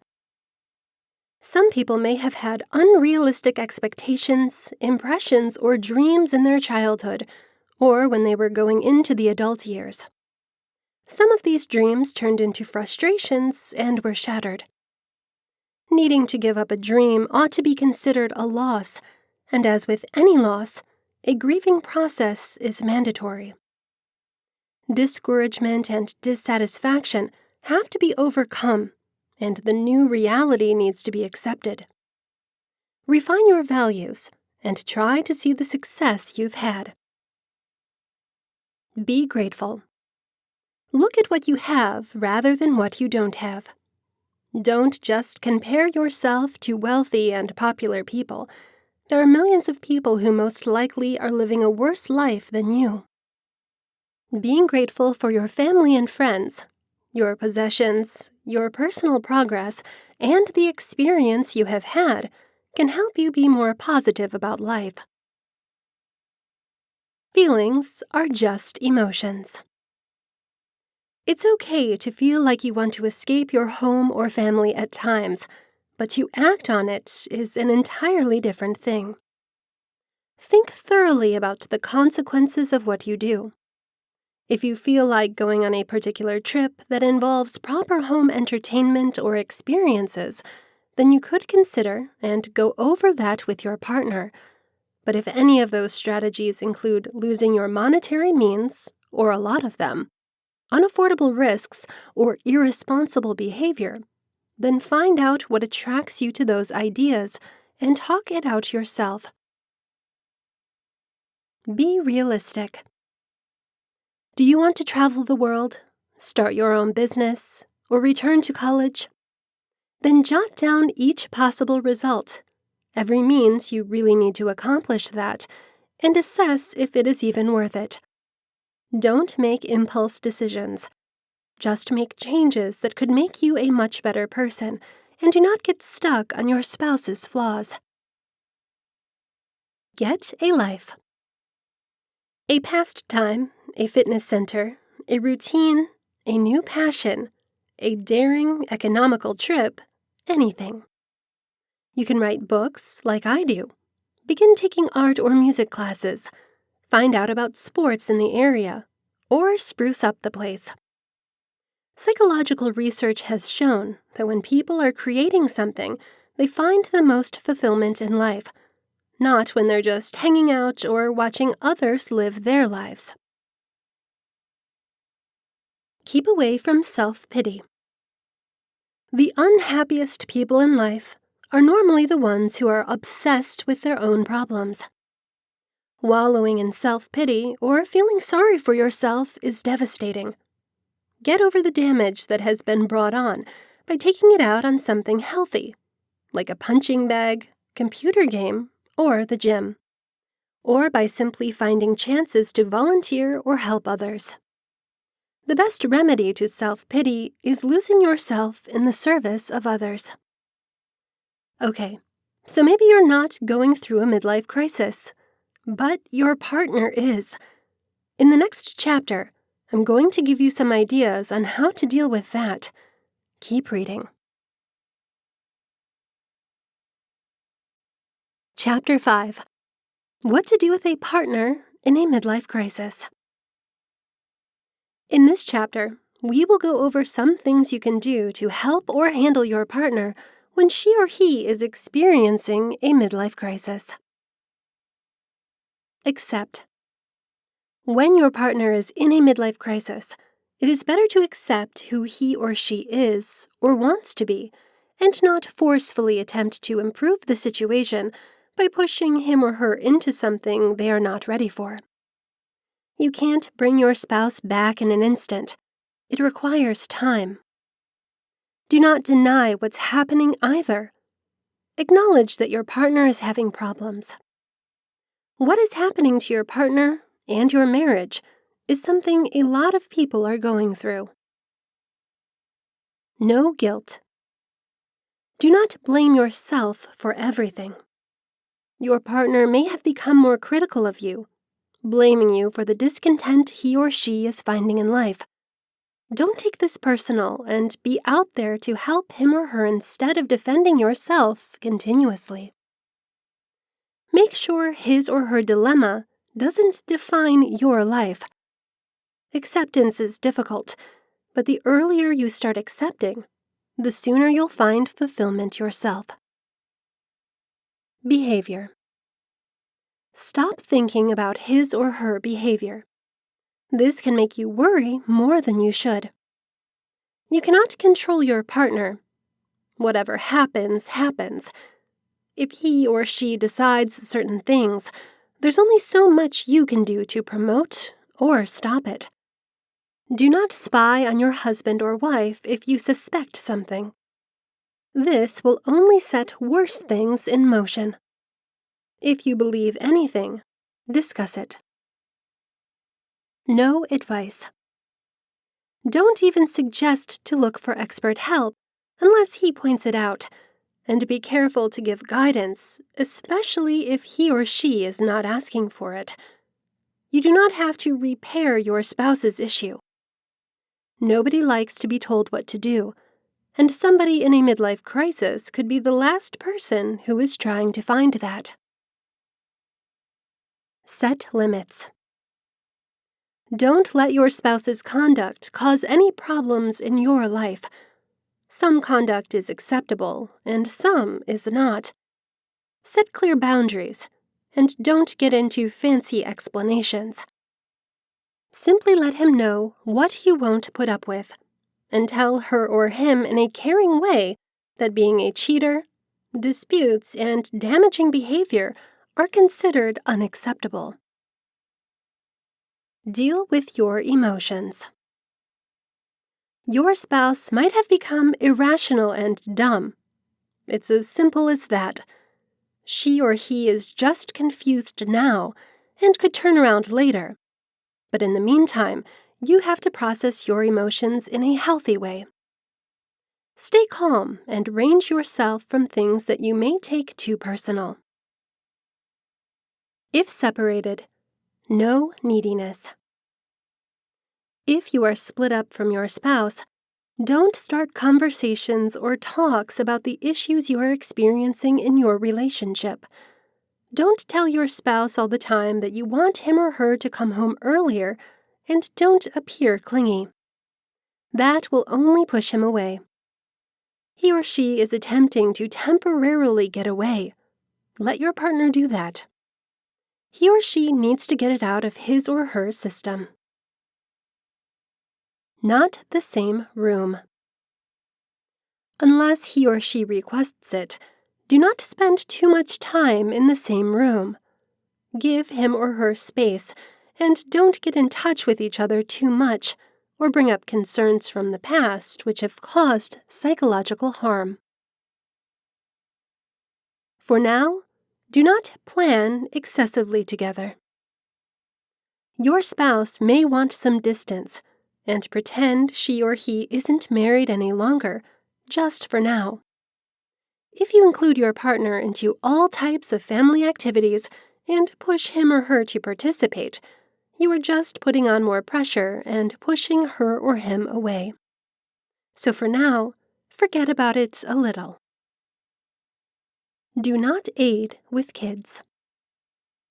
Unless there is a case of abuse, don't interfere when your spouse is experiencing troubles in connecting with your kids. If you do, he or she will blow up at you and start considering you as a barrier. Don't get in the middle of it, unless it is an emergency, like psychological, sexual, or physical abuse. Do not let your spouse push your buttons. If your spouse is making incorrect or exaggerated allegations at you, then avoid protecting yourself all the time. If his or her accusations are ludicrous, just step out of the discussion. Get medication. If your spouse's midlife crisis is making him or her sink into a depression, then get expert help and/or find the right medication. Therapy. A professional marriage counselor may be the precise individual you want to see if your partner brings it up or agrees to help your partner's midlife crisis. They have been trained for years and will be able to assist you more than any friend or family member. A partner in a midlife crisis may be too stubborn to accept help from a therapist, claiming there's absolutely nothing going on. She or he may tell you the problem is all you. Ensure you seek help from the right therapist, with good listening skills and a reasonable technique to resolve the issue. Overlook friends and family. Don't listen to well-intended but stupid advice from friends and family, particularly those that are against your partner or tend to favor you over him or her. That is a roadway you need to walk together, or give your partner the flexibility she or he requests for. Keep other people uninformed and do not gossip. If your spouse finds out you are saying mean things behind his or her back, it will produce a lot of distrust, which is hard to earn back. Concentrate on yourself and your kids. Release control of your spouse. You only have control over yourself and your children's conduct. Concentrate on things which are within your control. There is no point in worrying about things you cannot manage. Occupy your lives with things that sidetrack you and your children from your spouse's conduct. Take the kids out when there is stress in the home, like purchasing a season pass for the swimming pool or some park or zoo. Get your children associated with your new hobby. Keep doing those things which are right. If your spouse spends too much money, you have to either let it temporarily go or defend your financial future. Don't let him or her drag you down to his or her level. Take your anger out in a healthy way. Cursing, yelling, or sobbing will only widen the space between you and your partner. My partner and I just purchased a home with a big garden filled with weeds. Anytime I get upset, I just go out and begin pulling weeds. It is productive and takes some aggressive energy away. I also pull weeds in some cases when I don't feel bad, so do not think there is something wrong each time you see me in the garden. Others have gone to martial art classes, threw water balloons, or wrote down everything they were frustrated about and burnt the paper later on. Do not bottle all your anger up inside, but find ways to release it that will not hurt anyone. Don't start relationship talks. I mentioned it quickly previously, but I'm going to say it again. Starting those serious discussions are generally extremely emotional and accusing. When you are the one that wants to sit down and talk, it usually sends the message that you really need something, want him or her to do something better. In other words, bothersome and implicating. Here are some other ideas about that.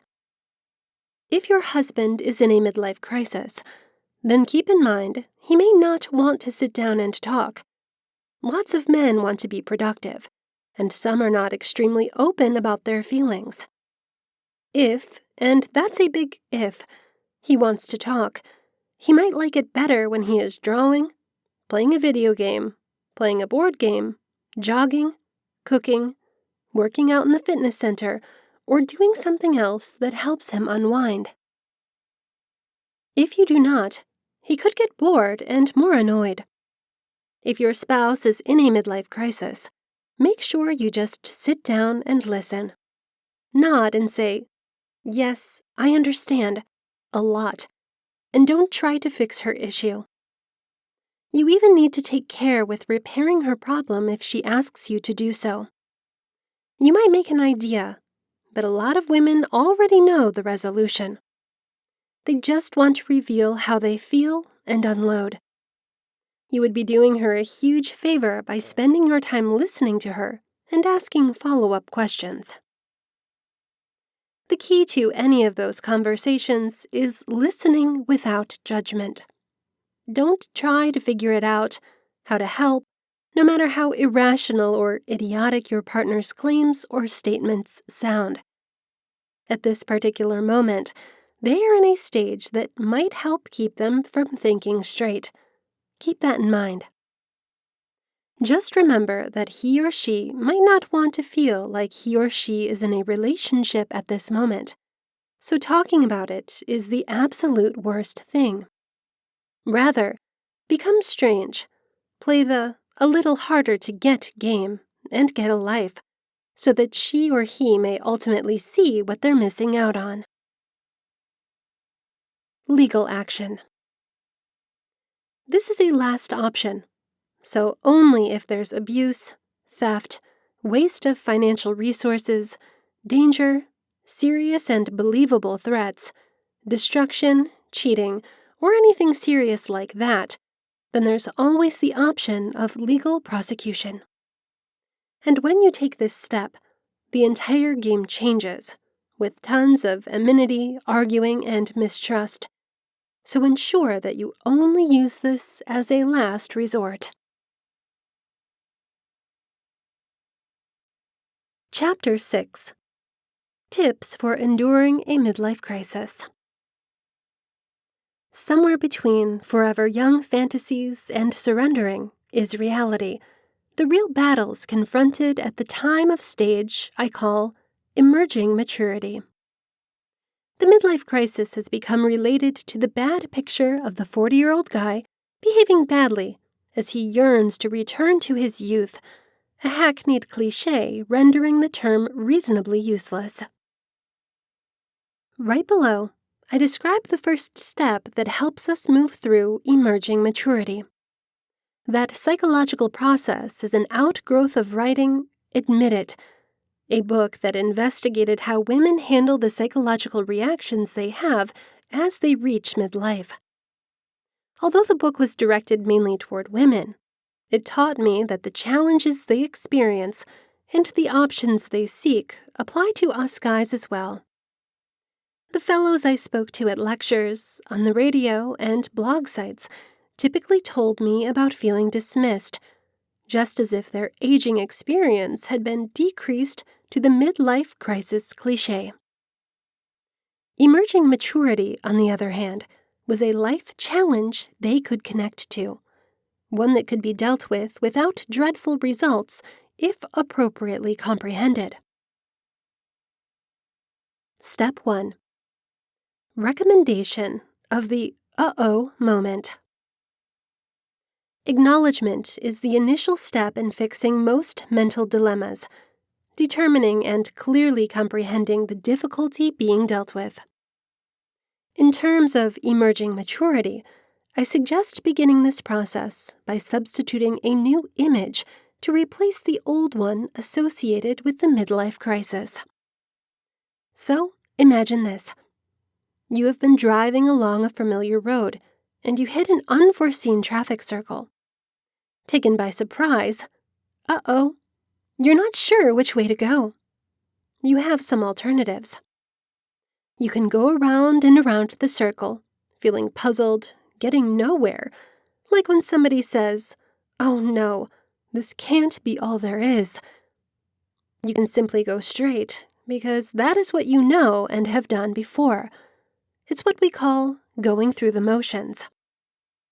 You can make a turn, just any turn, and hope it all ends all right.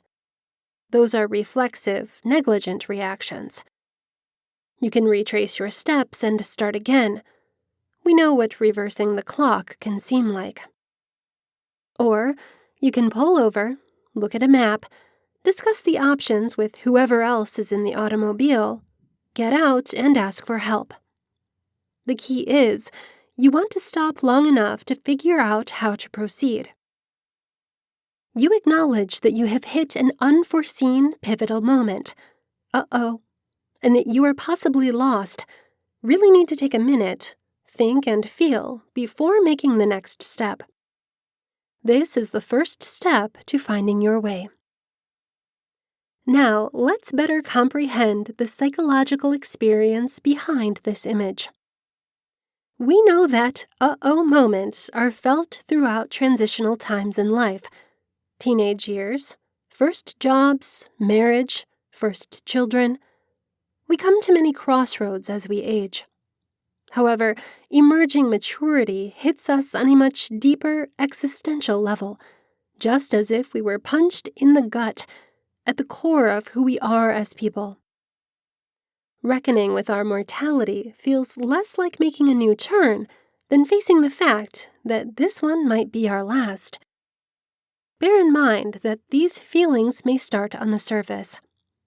For women, they may be set off by the physical changes we see. Wrinkles, gray hair, age areas, but they can be triggered by social, familial, and hormonal changes as well. Men's uh-oh moment can also start on the surface area. Balding, hanging jowls, yellowing teeth, but more frequently are provoked by losses in strength and endurance. Financial or expert losses also activate these emotions.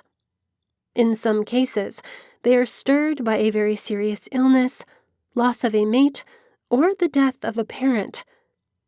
Other times, frightening world events remind us of the fragility of life. No matter the specific trigger, these moments seldom stay on the surface, but go deep within, creating strong emotional responses. Acknowledging that we have these feelings and how we handle them is what emerging maturity is largely about. It is the primary step. My next post will be about what happens emotionally as we respond to our uh-oh moment after we get in the traffic circle, accept we feel lost, and start to handle what follows. Comprehending fight and flight reactions is the second step to fixing emerging maturity. Chapter 7. Are you having a midlife awakening? An 84-year-old woman told me, "I have realized we live our lives by many rules that no longer or never had any value. I think I started questioning them in my 40s, but didn't know until now that I did not need answers. I just needed to let the guidelines go." Midlife interruptions. For women and many guys nowadays, a midlife disturbance isn't about recuperating lost youth. It's really just about finding the application of their achievement. There's an important difference between life values and beliefs. Holding on to your values, what's vital to have in your life, such as family, health, learning, accomplishment, loyalty, independence, or inclusiveness, could stay consistent. Holding on to old beliefs, how people should act, what rules you should follow, and what path you should take in your life, should change as you learn from life lessons and reflect on your experiences. The largest belief buster is the aha moment, where you find your belief was limiting and your view of yourself or life immediately alters. Releasing old beliefs frees you to grow. When you begin shedding beliefs that hold you back, new possibilities for yourself and your journey emerge. A midlife awakening shifts from "what makes me feel effective and complete" to "what makes me feel I am contributing and growing." The new questions might leave you feeling agitated and awkward. You could feel lost because your top priorities are moving. Your goals may be harder to define. Your life purpose and greatest potential become unstructured quests. For some, this pursuit feels better than the frustrating ambitions in former years. For others, the yearning is just as strong, but feels more universal than personal as you try to define your tradition or broad contribution. Questions can provide clarity. Whether you had a substantial profession or your focus was on your family, life is progressing, your needs are moving, and the world around you is rapidly changing.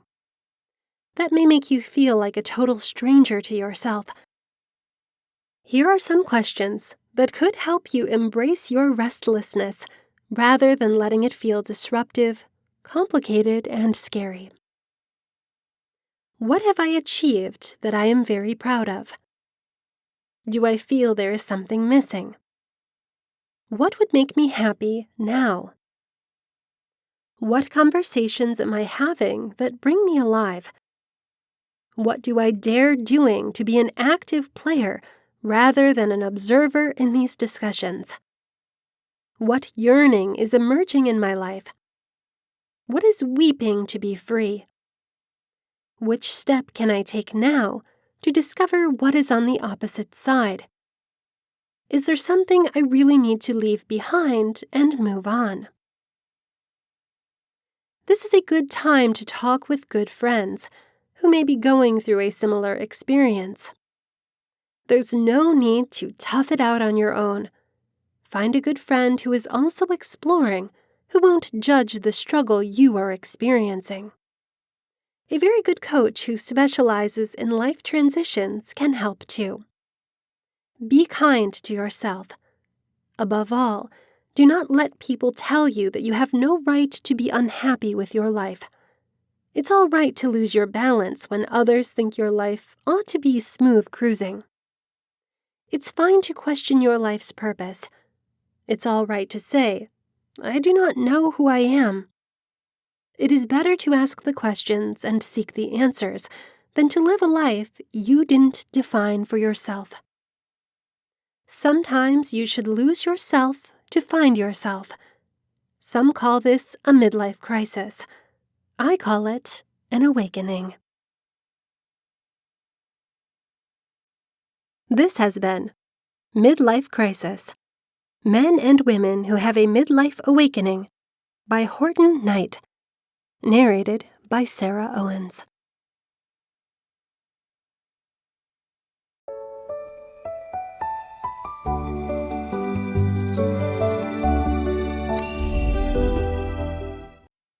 Midlife Crisis: How to Seize Opportunities During a Midlife Crisis by Horton Knight, narrated by Sarah Owens. Chapter 1. How can you find meaning past the midlife crisis? One of the crucial challenges for the freshman stage, ages 50 to 64, is the occurrence of a midlife crisis, a term coined by Elliot Jacques in a 1965 post in the International Journal of Psychoanalysis. Midlife is a time when many grown-ups handle some new job obligations, begin taking care of elders, face relationship obstacles, experience the empty nest syndrome when their grown children leave home, and struggle with the onset of standard retirement. These events lead many individuals to reassess where they are, and ideally, where they would like to go in the future. Midlife is also a period of time when people realize that how they're living their lives no longer suits them, nor provides a sense of meaning. The symptoms related to this midlife crisis, frequently shared by my clients, include feeling discontent with someone's life or lifestyle, including people and activities which might have, at one time, provided more fulfillment. Questioning choices made years earlier. Confusion about a person's achievements and questioning why I could not manifest the life I thought I would have by now. Confusion about who I am, past the roles assigned by others, both in the workplace and in one's personal life. Anger, expressed or hidden, over trying to satisfy the expectations of others or desiring their approval in lieu of pursuing one's own dream or dreams. Yearning for the earlier years, wishing to pull back rather than move on. When I reflect upon these symptoms, and even the term midlife crisis itself, I reach two essential conclusions. Number 1, I actually believe that we might be putting too much focus on the word crisis, a word stemmed from the Greek word krisis, indicating choice point or turning point. Thinking about that throughout our lifetime, we will experience many decision points or turning points that concentrate on just one big crisis. Particularly, the midlife crisis is deceiving. It's a misconception to actually believe that once we have resolved the problems in midlife, we will be all set for the next 30 to 50 years. We should prepare to face many crises on our course to living a long and truly significant life. Number 2, we could be neglecting the growing psychological support and assistance needed in the later years. Much focus has been put on attending to concerns faced by our youth as they adjust to leaving school and to the safety of their parents' houses to create a life on their own and to adapt to the needs of the workplace. Much focus has also been put on dealing with concerns at midlife, including the confusion surrounding relationships, profession changes, and identity. Having said that, very little focus has been placed on attending to the concerns facing people past midlife. The triggers or catalysts for crises change throughout the years. Based on my experience, I have witnessed people's look for meaning heighten with age.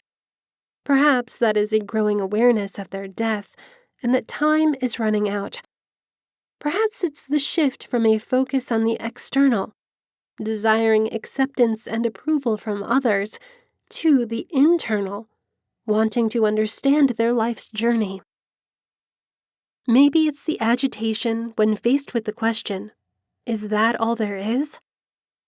Older people should prepare to face the upcoming challenges in their lives, such as being tasked with looking after friends or loved ones who are ill, dealing with the decisions of where they and their parents should live, separately, with family and friends, or in an aging home.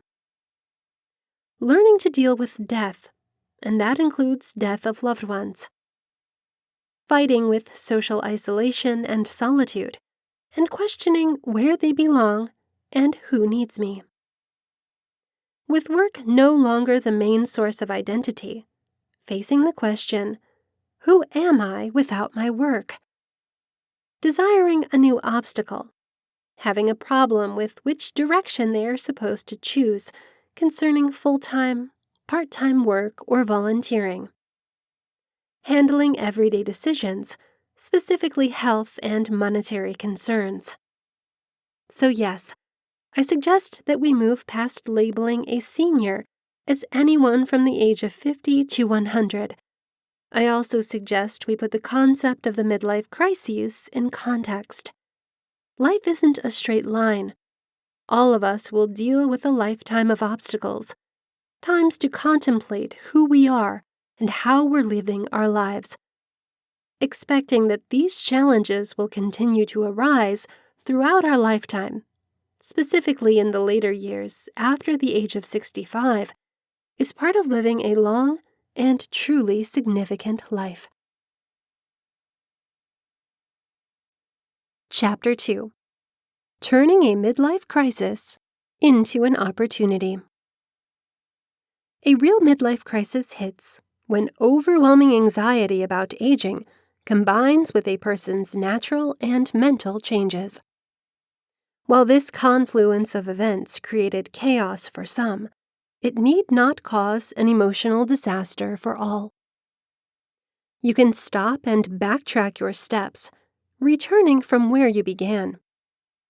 You can keep going round and round the traffic circle. You can go straight ahead, just because it's what you know and feels safest. You can take just any turn and hope it works out. You can pull over and look at a map and think about your choices. Or you can get out of the automobile and ask for help. Let's look at these paths as they connect to midlife choices and their effects. 1. Escaping. You may want to remove yourself from inner turmoil, so you choose to backtrack your steps and return to where you started, just to get out of the confusion. You may be among those midlifers who believes turning back the clock is essential to progressing. You may try to recreate your youth by acting half your age, but you'll likely end up feeling foolish. Plus, you'll stay confused. 2. Freezing. If you keep going round and round, so paralyzed that you drop in your tracks, you are going to likely feel that your life is going around in circles. Continuing, but essentially remaining in one place, leads to that awful refrain at midlife, "Oh no, this can't be all there is." You wind up stagnated and stuck in a rut. 3. In neutral. You may choose to continue progressing, but you do so without thinking. It's a physical action, not an emotional one, so you end up feeling just as if you were going straight to nowhere at all. At midlife, you could feel like you were going through the movements, as though life is just passing you by. It can lead to emotions of meaninglessness and depression. 4. Combating. You could want to be proactive, so you take a turn, any turn, just to change things up. You may be among those midlifers who responds reflexively and recklessly. You want out of where you are, no matter where you are headed. The results usually develop collateral damage along the way: deserted mates, baffled kids, financial catastrophe, and are hardly ever pleasing in the long term. 5. Pausing. You stop long enough to think about your alternatives when you come to this crossroads. If you acknowledge that you have hit an unexpected juncture in your life's journey, but do not instantly react, you're going to think clearly before making the next step. You stop briefly as you look back, sideways, and forward. Releasing old routines might make room for new ones, but decreasing helps avert taking the wrong turn.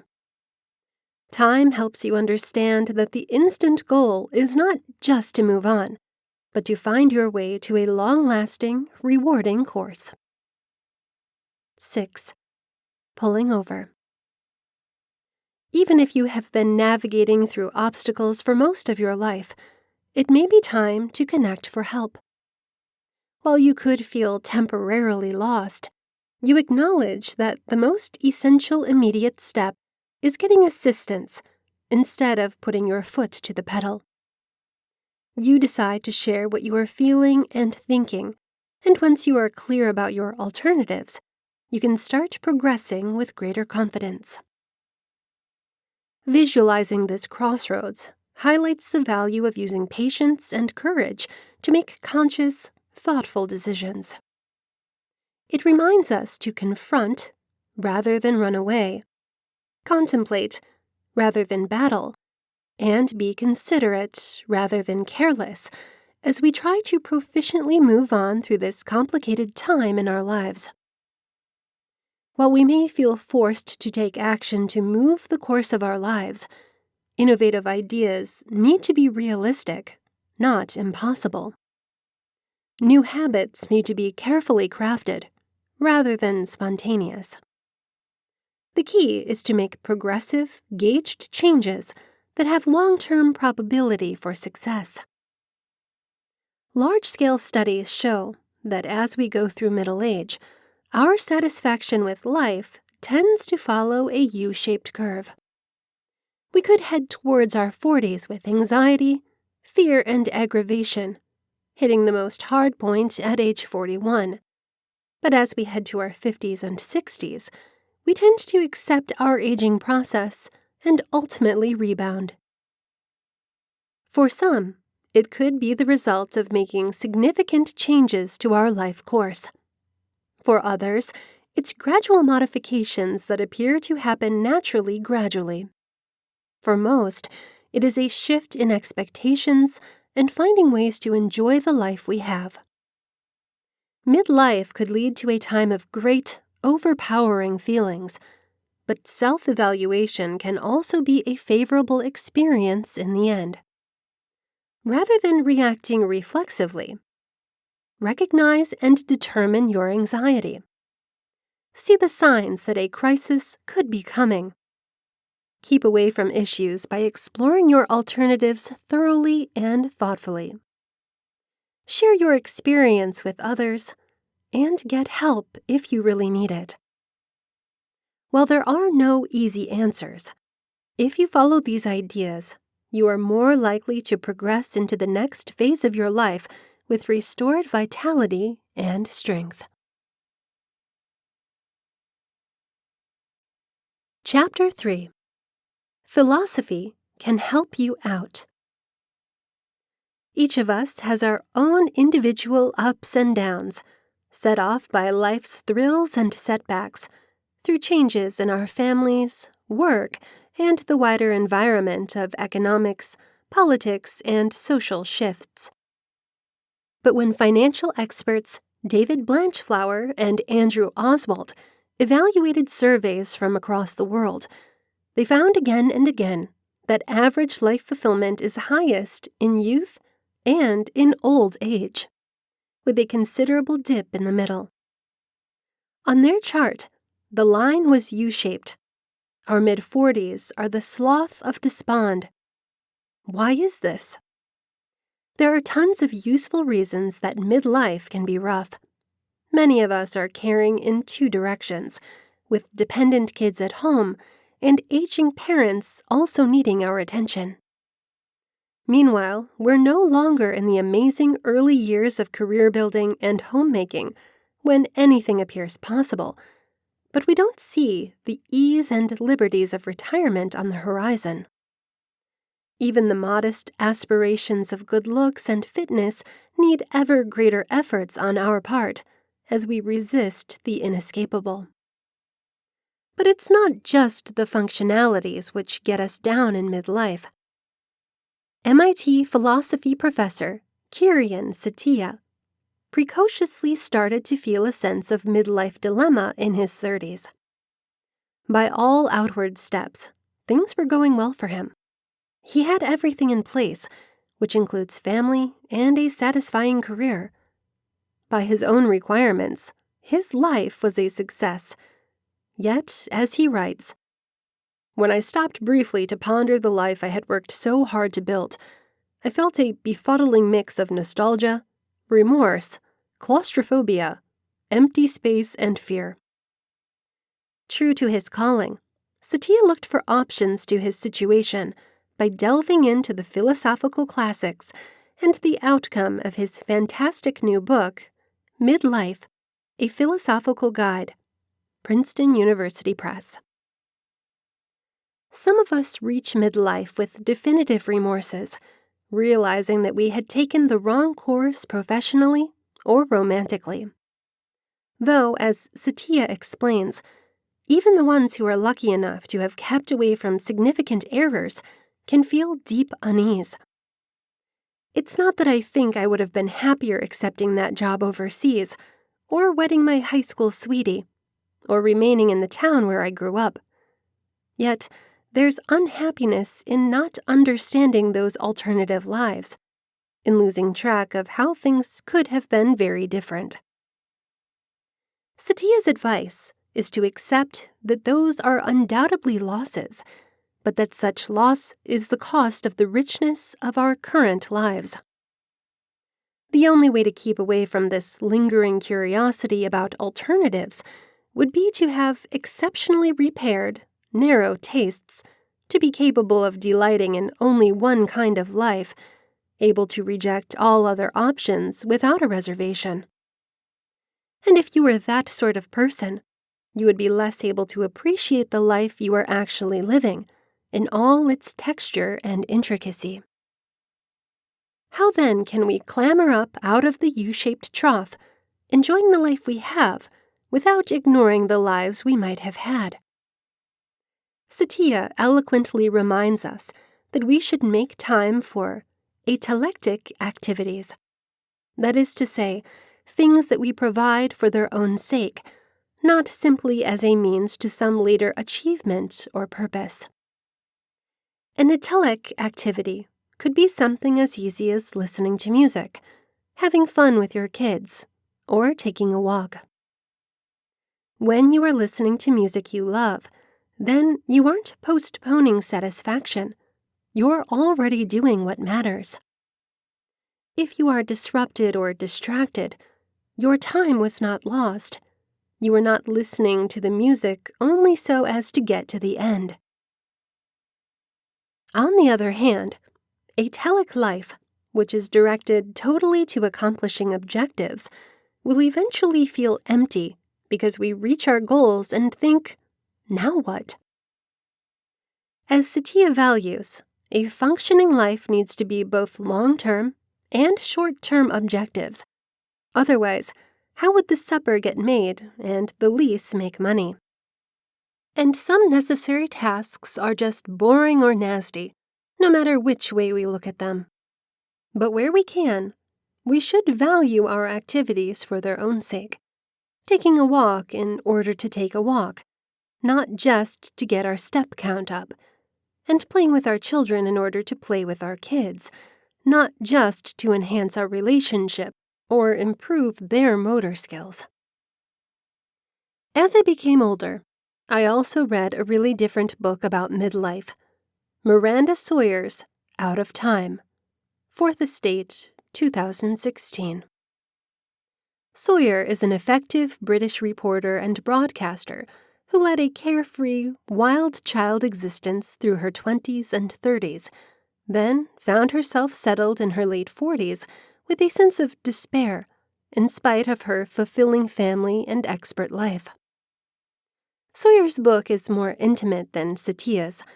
It features less Aristotle and more sex, drugs, and rock and roll. Yet Sawyer also completes by suggesting some really italic activities: running, listening to music, reading, teaching what you know, and learning something new.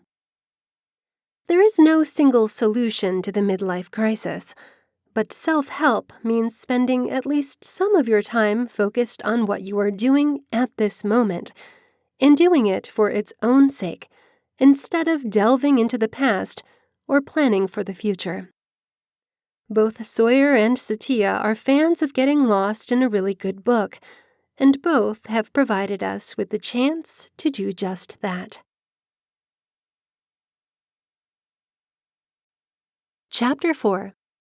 Financial Well-Being.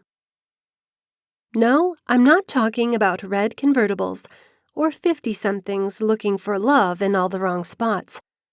I'm talking about adults who have aging parents and growing children, each with substantial financial and emotional needs. That may not amount to crisis, but without mindful planning, it can absolutely cause overwhelm. Panic, though, would be the best description of the looks on the faces of my clients Rita and Joe. They are a couple in their late 40s with 3 children. Both work full-time to support their family.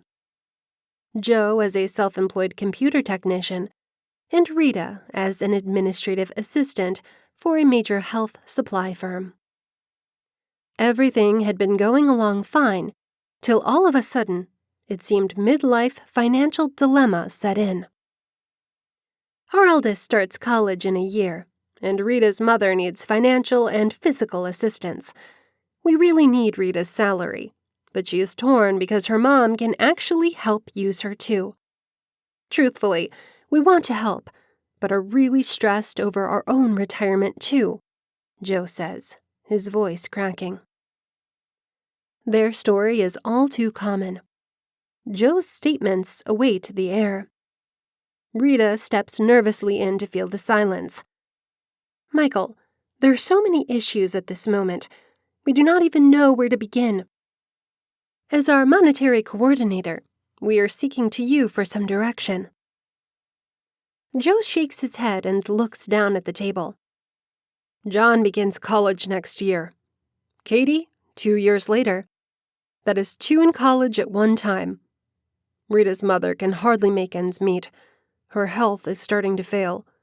She cannot stay at her home any longer. We are even optimizing our retirement plan contributions. Rita is contributing enough into her 401k to cover the firm's match, and you know how I struggle to get my SEP contribution in by the due date. There are simply a lot of financial problems assembling at one time.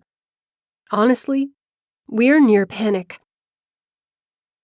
Both Rita and Joe look at me with the large eyes of somebody expecting a true miracle. I wait a moment and then jump right in. Guys, the truth is, time is completely against you at this moment. There's just not enough time, cash, or psychological resources to handle all of this immediately. So what I wish to ask you to do is to take a bit of time to look inward and external. When I say look inward, I mean for you to connect with your resolve to manage the issues at hand. Looking outside involves analyzing your own funds, as well as that of others in your family, to figure out how to meet all of the needs of yourselves and your family. Rita reacts with a snort. Well, it will not take me long to look outside. I do not have any other family to help out with this. I'm an only child, and the only person here to help my mom. I love my mother, but I just do not know how I can stop my job to look after her. Joe's business is growing, but I don't think we can make it through on Joe's income alone now. Our child John has his heart set on going to college. He's worked so hard to get himself in the position to enter a great school. His fumbling coach thinks he could garner some attention at the state tournament. Her words come out in a gush of emotions and tension. Sadly, there's no phone cubicle handy in which to do a fast change into my Superman costume. It's just the three of us, and the issues are extremely real. I hear you. I wish I could show you a fast fix. To be truthful, though, given the information I have at this moment, I do not see an instant solution that will cover everything. Here's what you can do right away. Collect those around you that are in a position to help. By that, I actually mean a geriatric caseworker or social worker who is able to help evaluate your mother's case and help gather resources available for her care. I actually believe working with a senior citizen care lawyer may give you some assistance too. I also think you could speak to John's assistance therapist and coach to get a sense of what could be readily available in regard to researchships and financial aid. I pause to enable this to sink in. They are listening intently, and Rita is taking some notes. Another idea is to look for the help of a therapist or counselor who may be a great resource to share your thoughts. Additionally, is there a clergy person with whom you are close and connected? They can also be a great help and comfort, and might have some ideas for you too. Finally, we will work with you to align your budget plan and suggest any potential changes that could make this less demanding. What we need most right now is focus. You are challenged by so many diverse issues that finding and keeping focus can be next to unrealistic. By positioning your focus on all these small jobs I have just described, I hope that the overwhelm you are feeling will dissipate and give way for options. Rita and John left with a fortified purpose: to take things one step at a time and to develop an action plan based upon gathering information and resources. While I would have loved to provide a magic bullet solution, just giving them some important actions had to be enough at this time. It would be nice if we all had the financial and psychological flexibility to deal with any and all difficulties, but that's hardly ever the case. Life happens, and all we can do is the best we can do. In the midst of a crisis, specifying your resources and asking for help can be the best solution possible. The shared community brain offers ideas, knowledge, and experience that can be invaluable in times of distress. Like dealing with any crisis, it might not be easy, but you may just come away with more than a resolution. You could come away with a stronger support system and the knowledge that you can deal with whatever life tosses at you. This is a gift indeed, maybe even a greater gift than that red convertible. Chapter 5. The Best Benefits of Midlife. Do a search on the web on Google or elsewhere about the midlife crisis, and you will find scores of results for the midlife crisis, leaving one to expect unexpected turmoil and decrease looming on the horizon. Switch on the TV, and the ads featuring middle-agers all target loss, whether in sexual capability, bladder control, or prettiness. Are there no advantages? Obviously there are. Here are 3 benefits to midlife. 1. We know who we are. We experience a good deal of flexibility once we have developed our identity.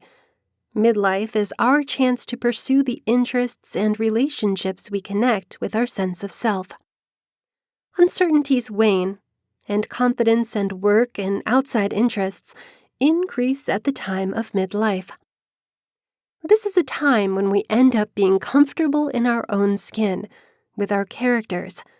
We know what we like and don't like. That can mean relating to parenting, a career, a faith, or pastimes. 2. We have significant relationships. As we age, we shed our superficial relationships and spend more of our valuable time with people we care about. That is immensely satisfying, just because we feel connected to others in ways that bring deep meaning and value to our lives. This is different from our earlier years, when we may have had a lot more good friends and acquaintances. Growing commitments result in a shedding of less valued relationships, leaving us with fewer but deeper committed relationships. The knowledge that a solid base of people is readily available when we are in need, when we really need somebody to talk to, and when we want to share our good news, is priceless. As careers and family commitments cut into our personal time, we naturally gravitate to assigning our time to those we can count on, trust, and get in touch with on a much deeper level than in our more youthful years. Those meaningful connections carry us through the rest of our days and to much healthier, happier lives. That is a time of quality versus quantity regarding personal relationships. 3. We end up being generative. We look after others without expecting anything in return. We do things for others because we want to, not because we have to. This is something we are built to do in midlife, and it feels so good to do so. This is just because we're handing down our knowledge, values, and skills to another person. We're leaving a tradition. Whether handing down our values to our kids and grandchildren, or directing a junior associate, or spending our time volunteering with organizations we care about, these acts make us feel connected to the world. Being generative helps us feel like we're leaving our mark on the world and that our lives matter. This is incredibly effective just because we are able to review our lives and feel that the skills, values, and knowledge we have worked so hard to attain at the time of our younger years are not lost, but are handed down to others. Midlife has so much to offer. We have many opportunities to feel efficient, mentally fulfilled, and to leave our distinct footprint on this earth. All of these are gains, not losses.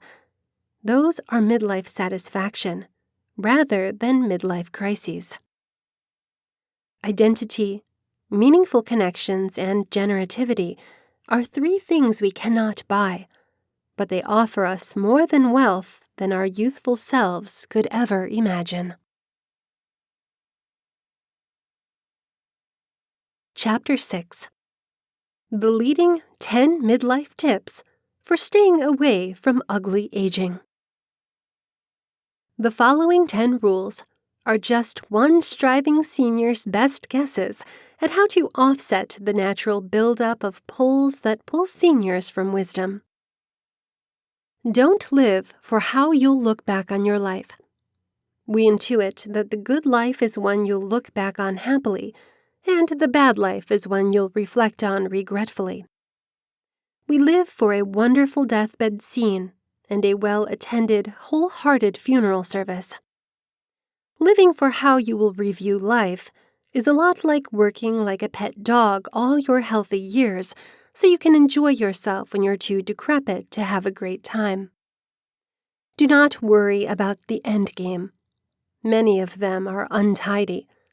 Besides, the old are infamously bad at recalling properly, which means that if you're a joyful senior, you will be able to comprise a positive, imaginary autobiography. If you're an irritable senior, you'll have the ability to comprise a fictional autobiography about a miserable past. Live instead to land cheerfully in old age. Your fictionally courageous autobiography will follow naturally from your cheerful, pleased frame of mind. Prepare for diminishing expectations.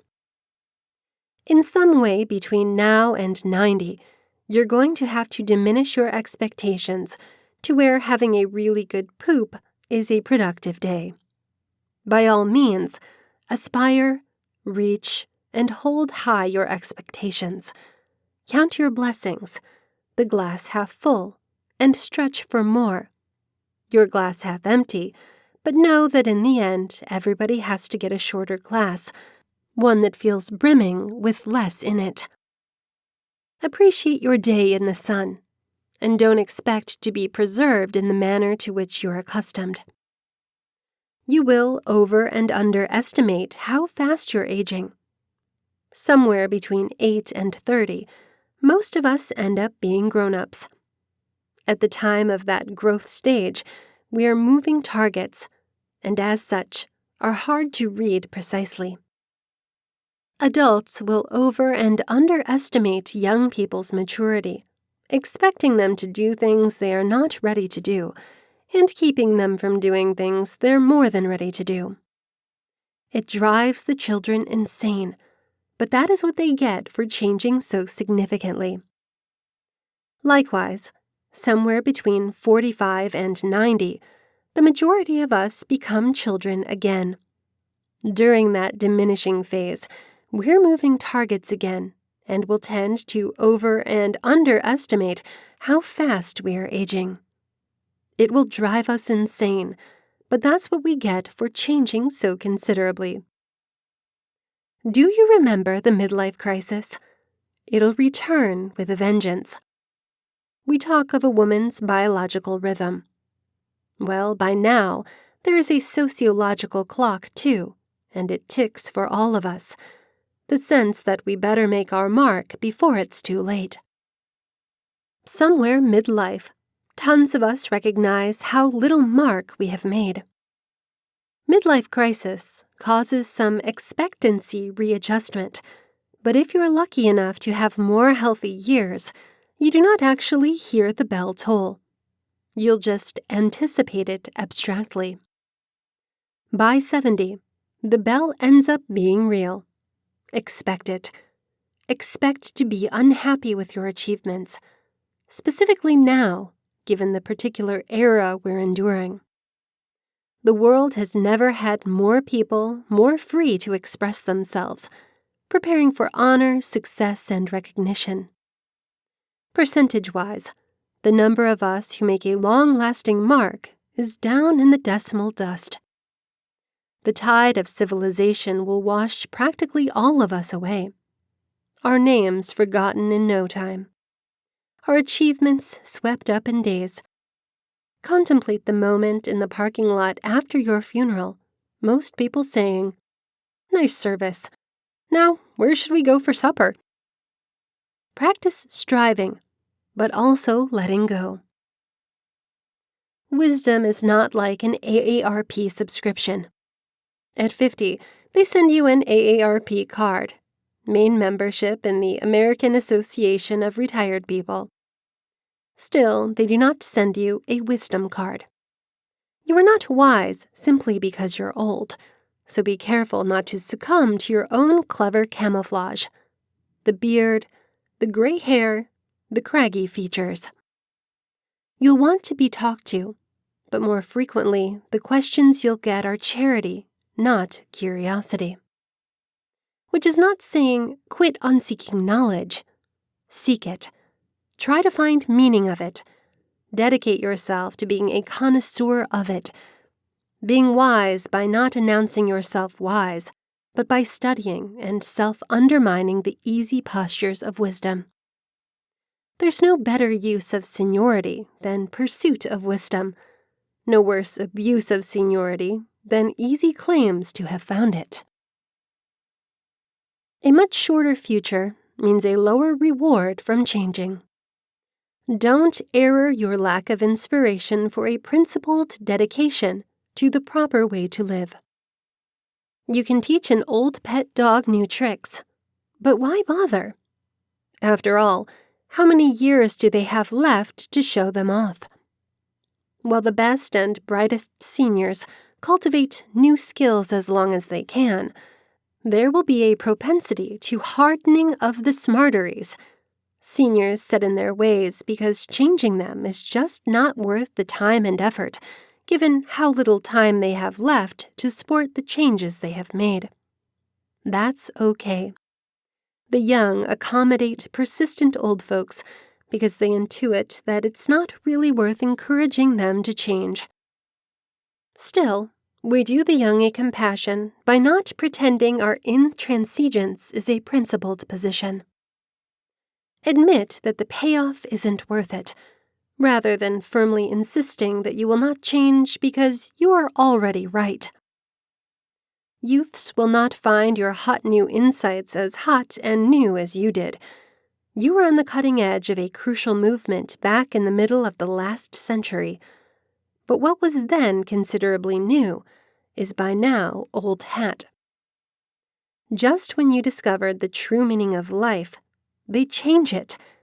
The other day's news is today's cliché. Do not be cliché Guevara. Do not trot out what have become clichés like they are still revolutionary. Accept that the world keeps turning. There has knowledge in that, neither complaining sentimentally about the loss of old values or pretending your break from still older values was the really last break the world had in store. You deserve less pity than those who died young, and with the way things are going, the young. Arthritis is hard, but dying in your prime is harder. Pity them more than you pity yourself, and the young will sympathize with you. But don't forget to sympathize with them. For all you know, they will die before you, or at the very least have less years than you will have had. And anyways, if anybody living really deserves pity, it's probably today's youth. They appeared in time for the big party, the spectacular bonfire, us burning millions of years built up of fossil fuels and acquiring the national debt. They're here for the party, but just the tail end. We older folks will bail out early, leaving the cleanup and repercussions to them. If you endured much of the last century, you got human civilization in its prime. Very lucky. Reduce self-pity. You are not exempt. What seniors do, you will do as well. As long as we can, we pretend we're exempt from aging. For instance, claiming we look more youthful than our years, longer typically than we do. That is a pretty good method. It will keep us young and enthusiastic as long as we can pull it off. However, eventually we can't. We are not exempt. What the old folks do, we will do if we're lucky enough to live that long. If you loved the sound of your own voice when you were young, chances are very good that, like most old folks, you will really love it when you're old, grasping at signs that you can still shine. You'll talk too much and say insufficient. Work to offset that tendency. Hersheimer's. You could or may not end up with Alzheimer's, but your hairs are certain to forget where to grow. Get a nose hair trimmer. You'll breathe easier and be easier on the eyes.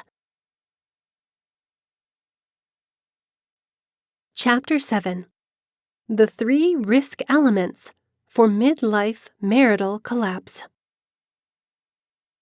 In my medical practice, and also observations while talking with coworkers, next-door neighbors, and good friends, I have observed many recent, unexpected marital failures in midlife. The normal story seems to be that after 20 or more years of marriage and several kids who are about high school age or so, many partners leave their marriages for a more youthful woman. Their spouses are stunned, having that deer-in-the-headlights look about them. What's going on, and what are the risks of this really happening to your marriage? This weekend, I participated in a huge birthday party for a friend and neighbor here in Silicon Valley who just turned 50. I was especially struck by my conversation with a neighbor at the party who works as a realtor for many really costly local houses. She has noticed this unexpected midlife marital failure phenomenon as both a hectic expert realtor, managing home sales for the separating partners, and as somebody who is highly included with regional schools and youth sports.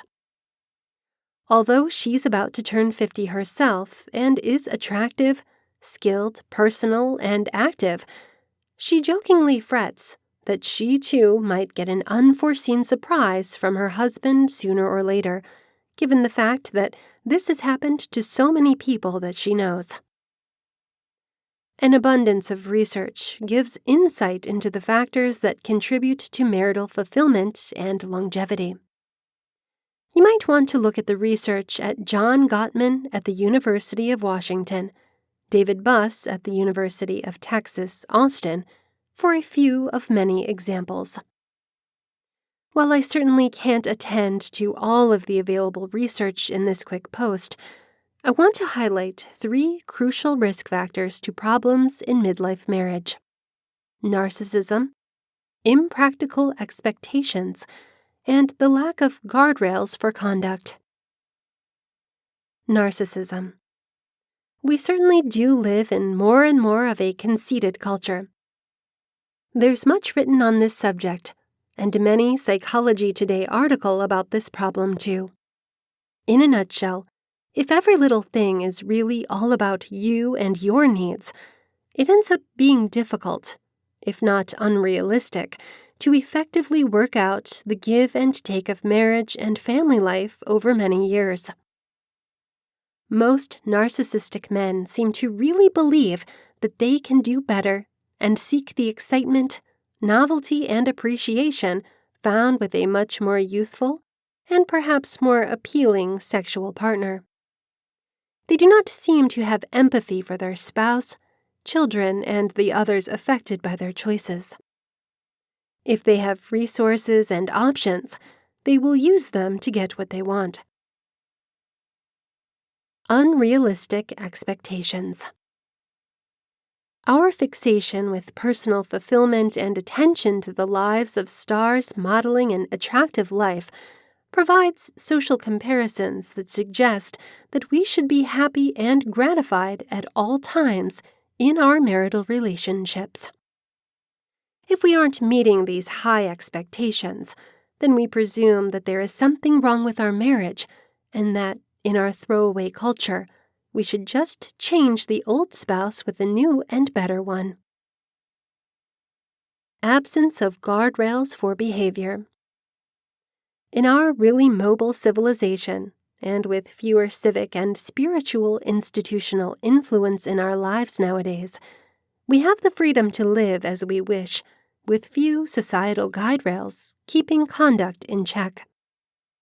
So extramarital affairs, divorce and the use of pornography, out-of-town journeys that involve prostitution, or attaching aren't met with the corrective feedback by our communities, both civic and spiritual, as much as in the past.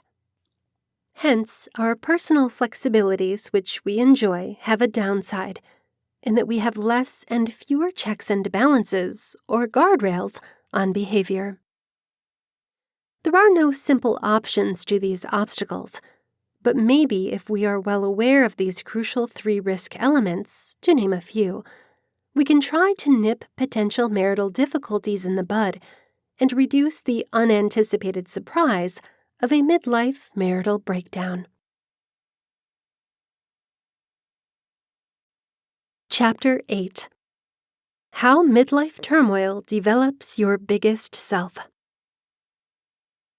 A 38-year-old man gets up to his 5:45 a.m. alarm with a disapproval look on his face. He puts on his 3-piece suit and read business connect the same way he's been doing it for the last 10 years and heads off to the job he dislikes.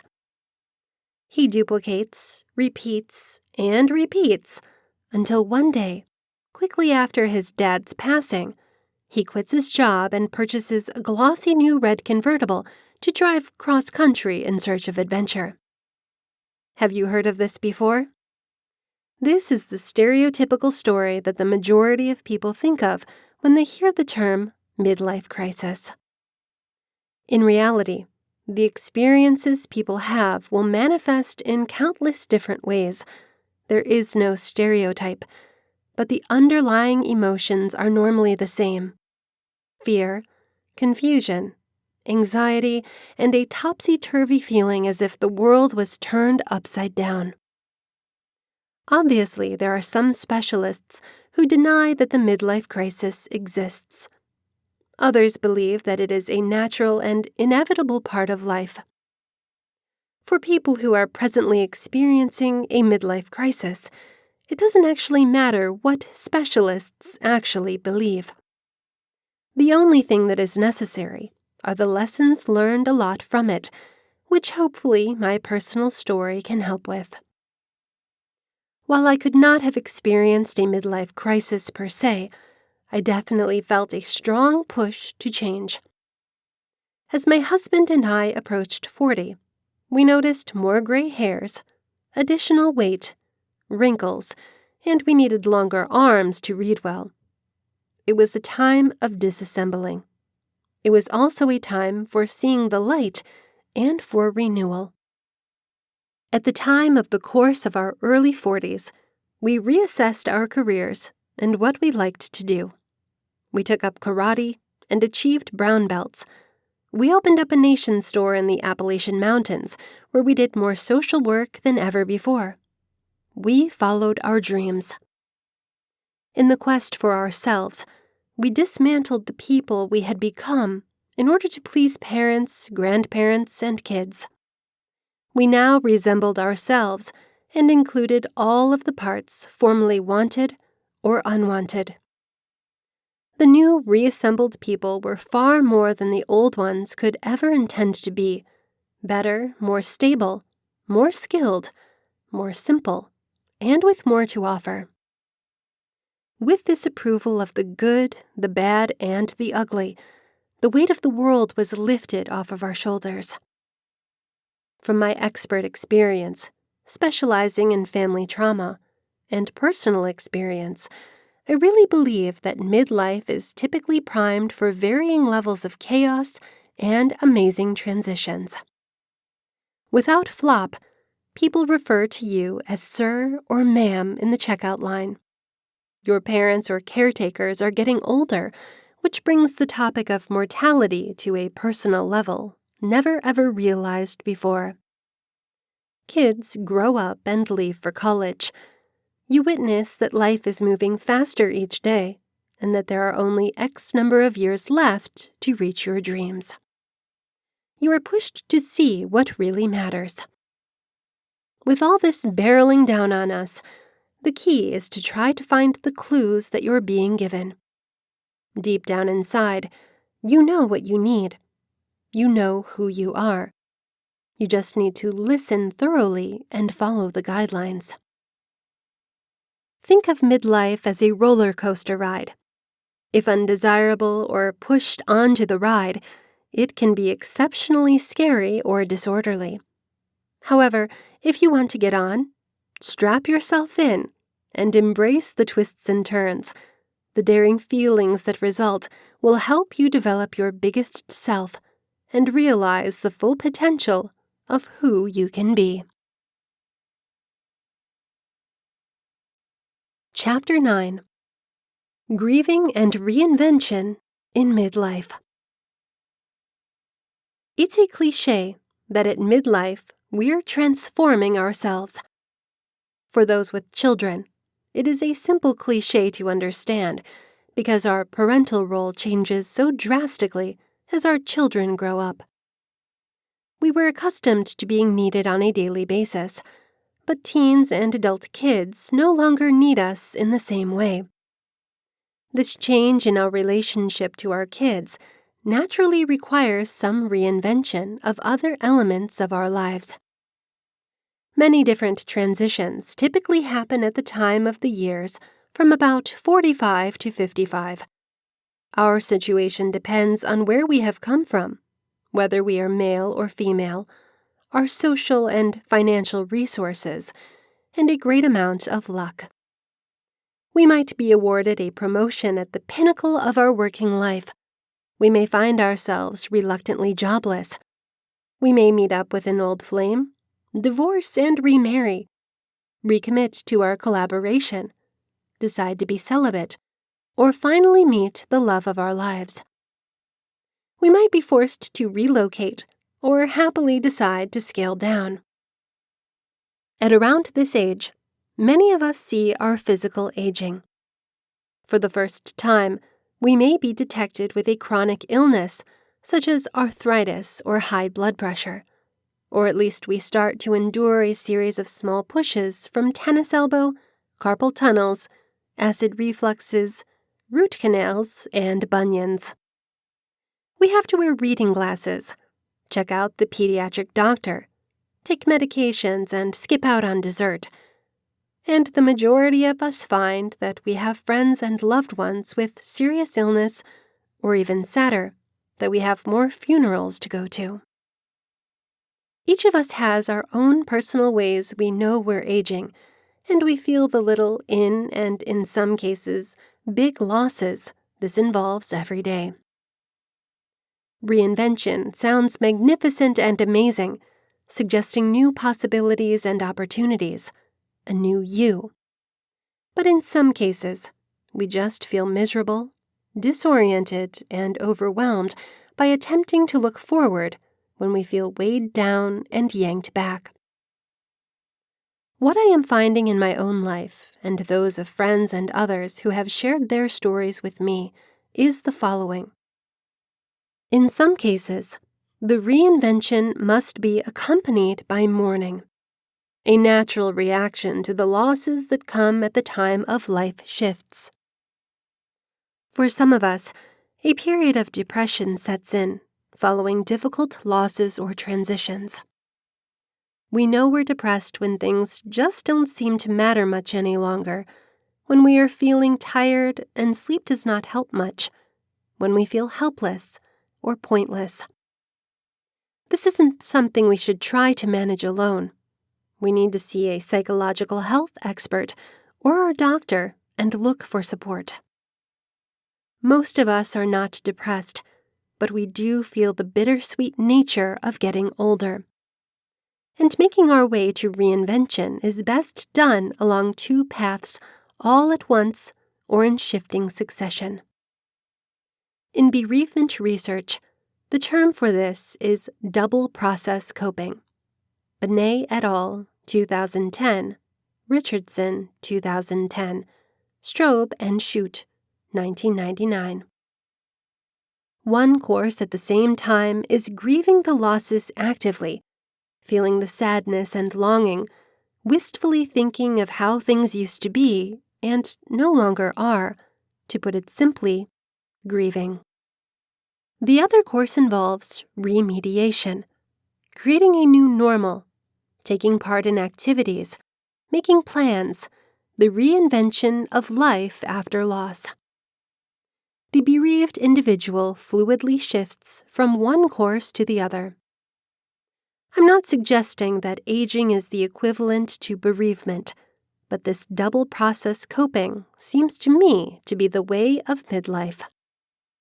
We are surrounded by reminders of what has passed and what we have lost, our younger bodies, and the more youthful variation of all of our loved ones, parents, kids, brother or sisters, friends, our former jobs and former homes, the choices we made to follow this or that profession, or geographic place or romantic interest. So we find ourselves grieving in a personal moment, while going to sleep or daydreaming, cleaning out our mother's closets or our kids' decades-old craft supplies, soaked in a wistful nostalgia. Yet, we know that the future could still be a long one, and we hope that we will have health. Midlife is a time to review our health practices, to try to do what we can to feel good, and fend off frailty and disability in later life. And we hope our lives will be significant and that we will have purpose. Midlife is a time to think of our strengths and talents and how we can make the best use of both to please ourselves and serve others. And we also know that in the final analysis, life is surprisingly brief as well as long.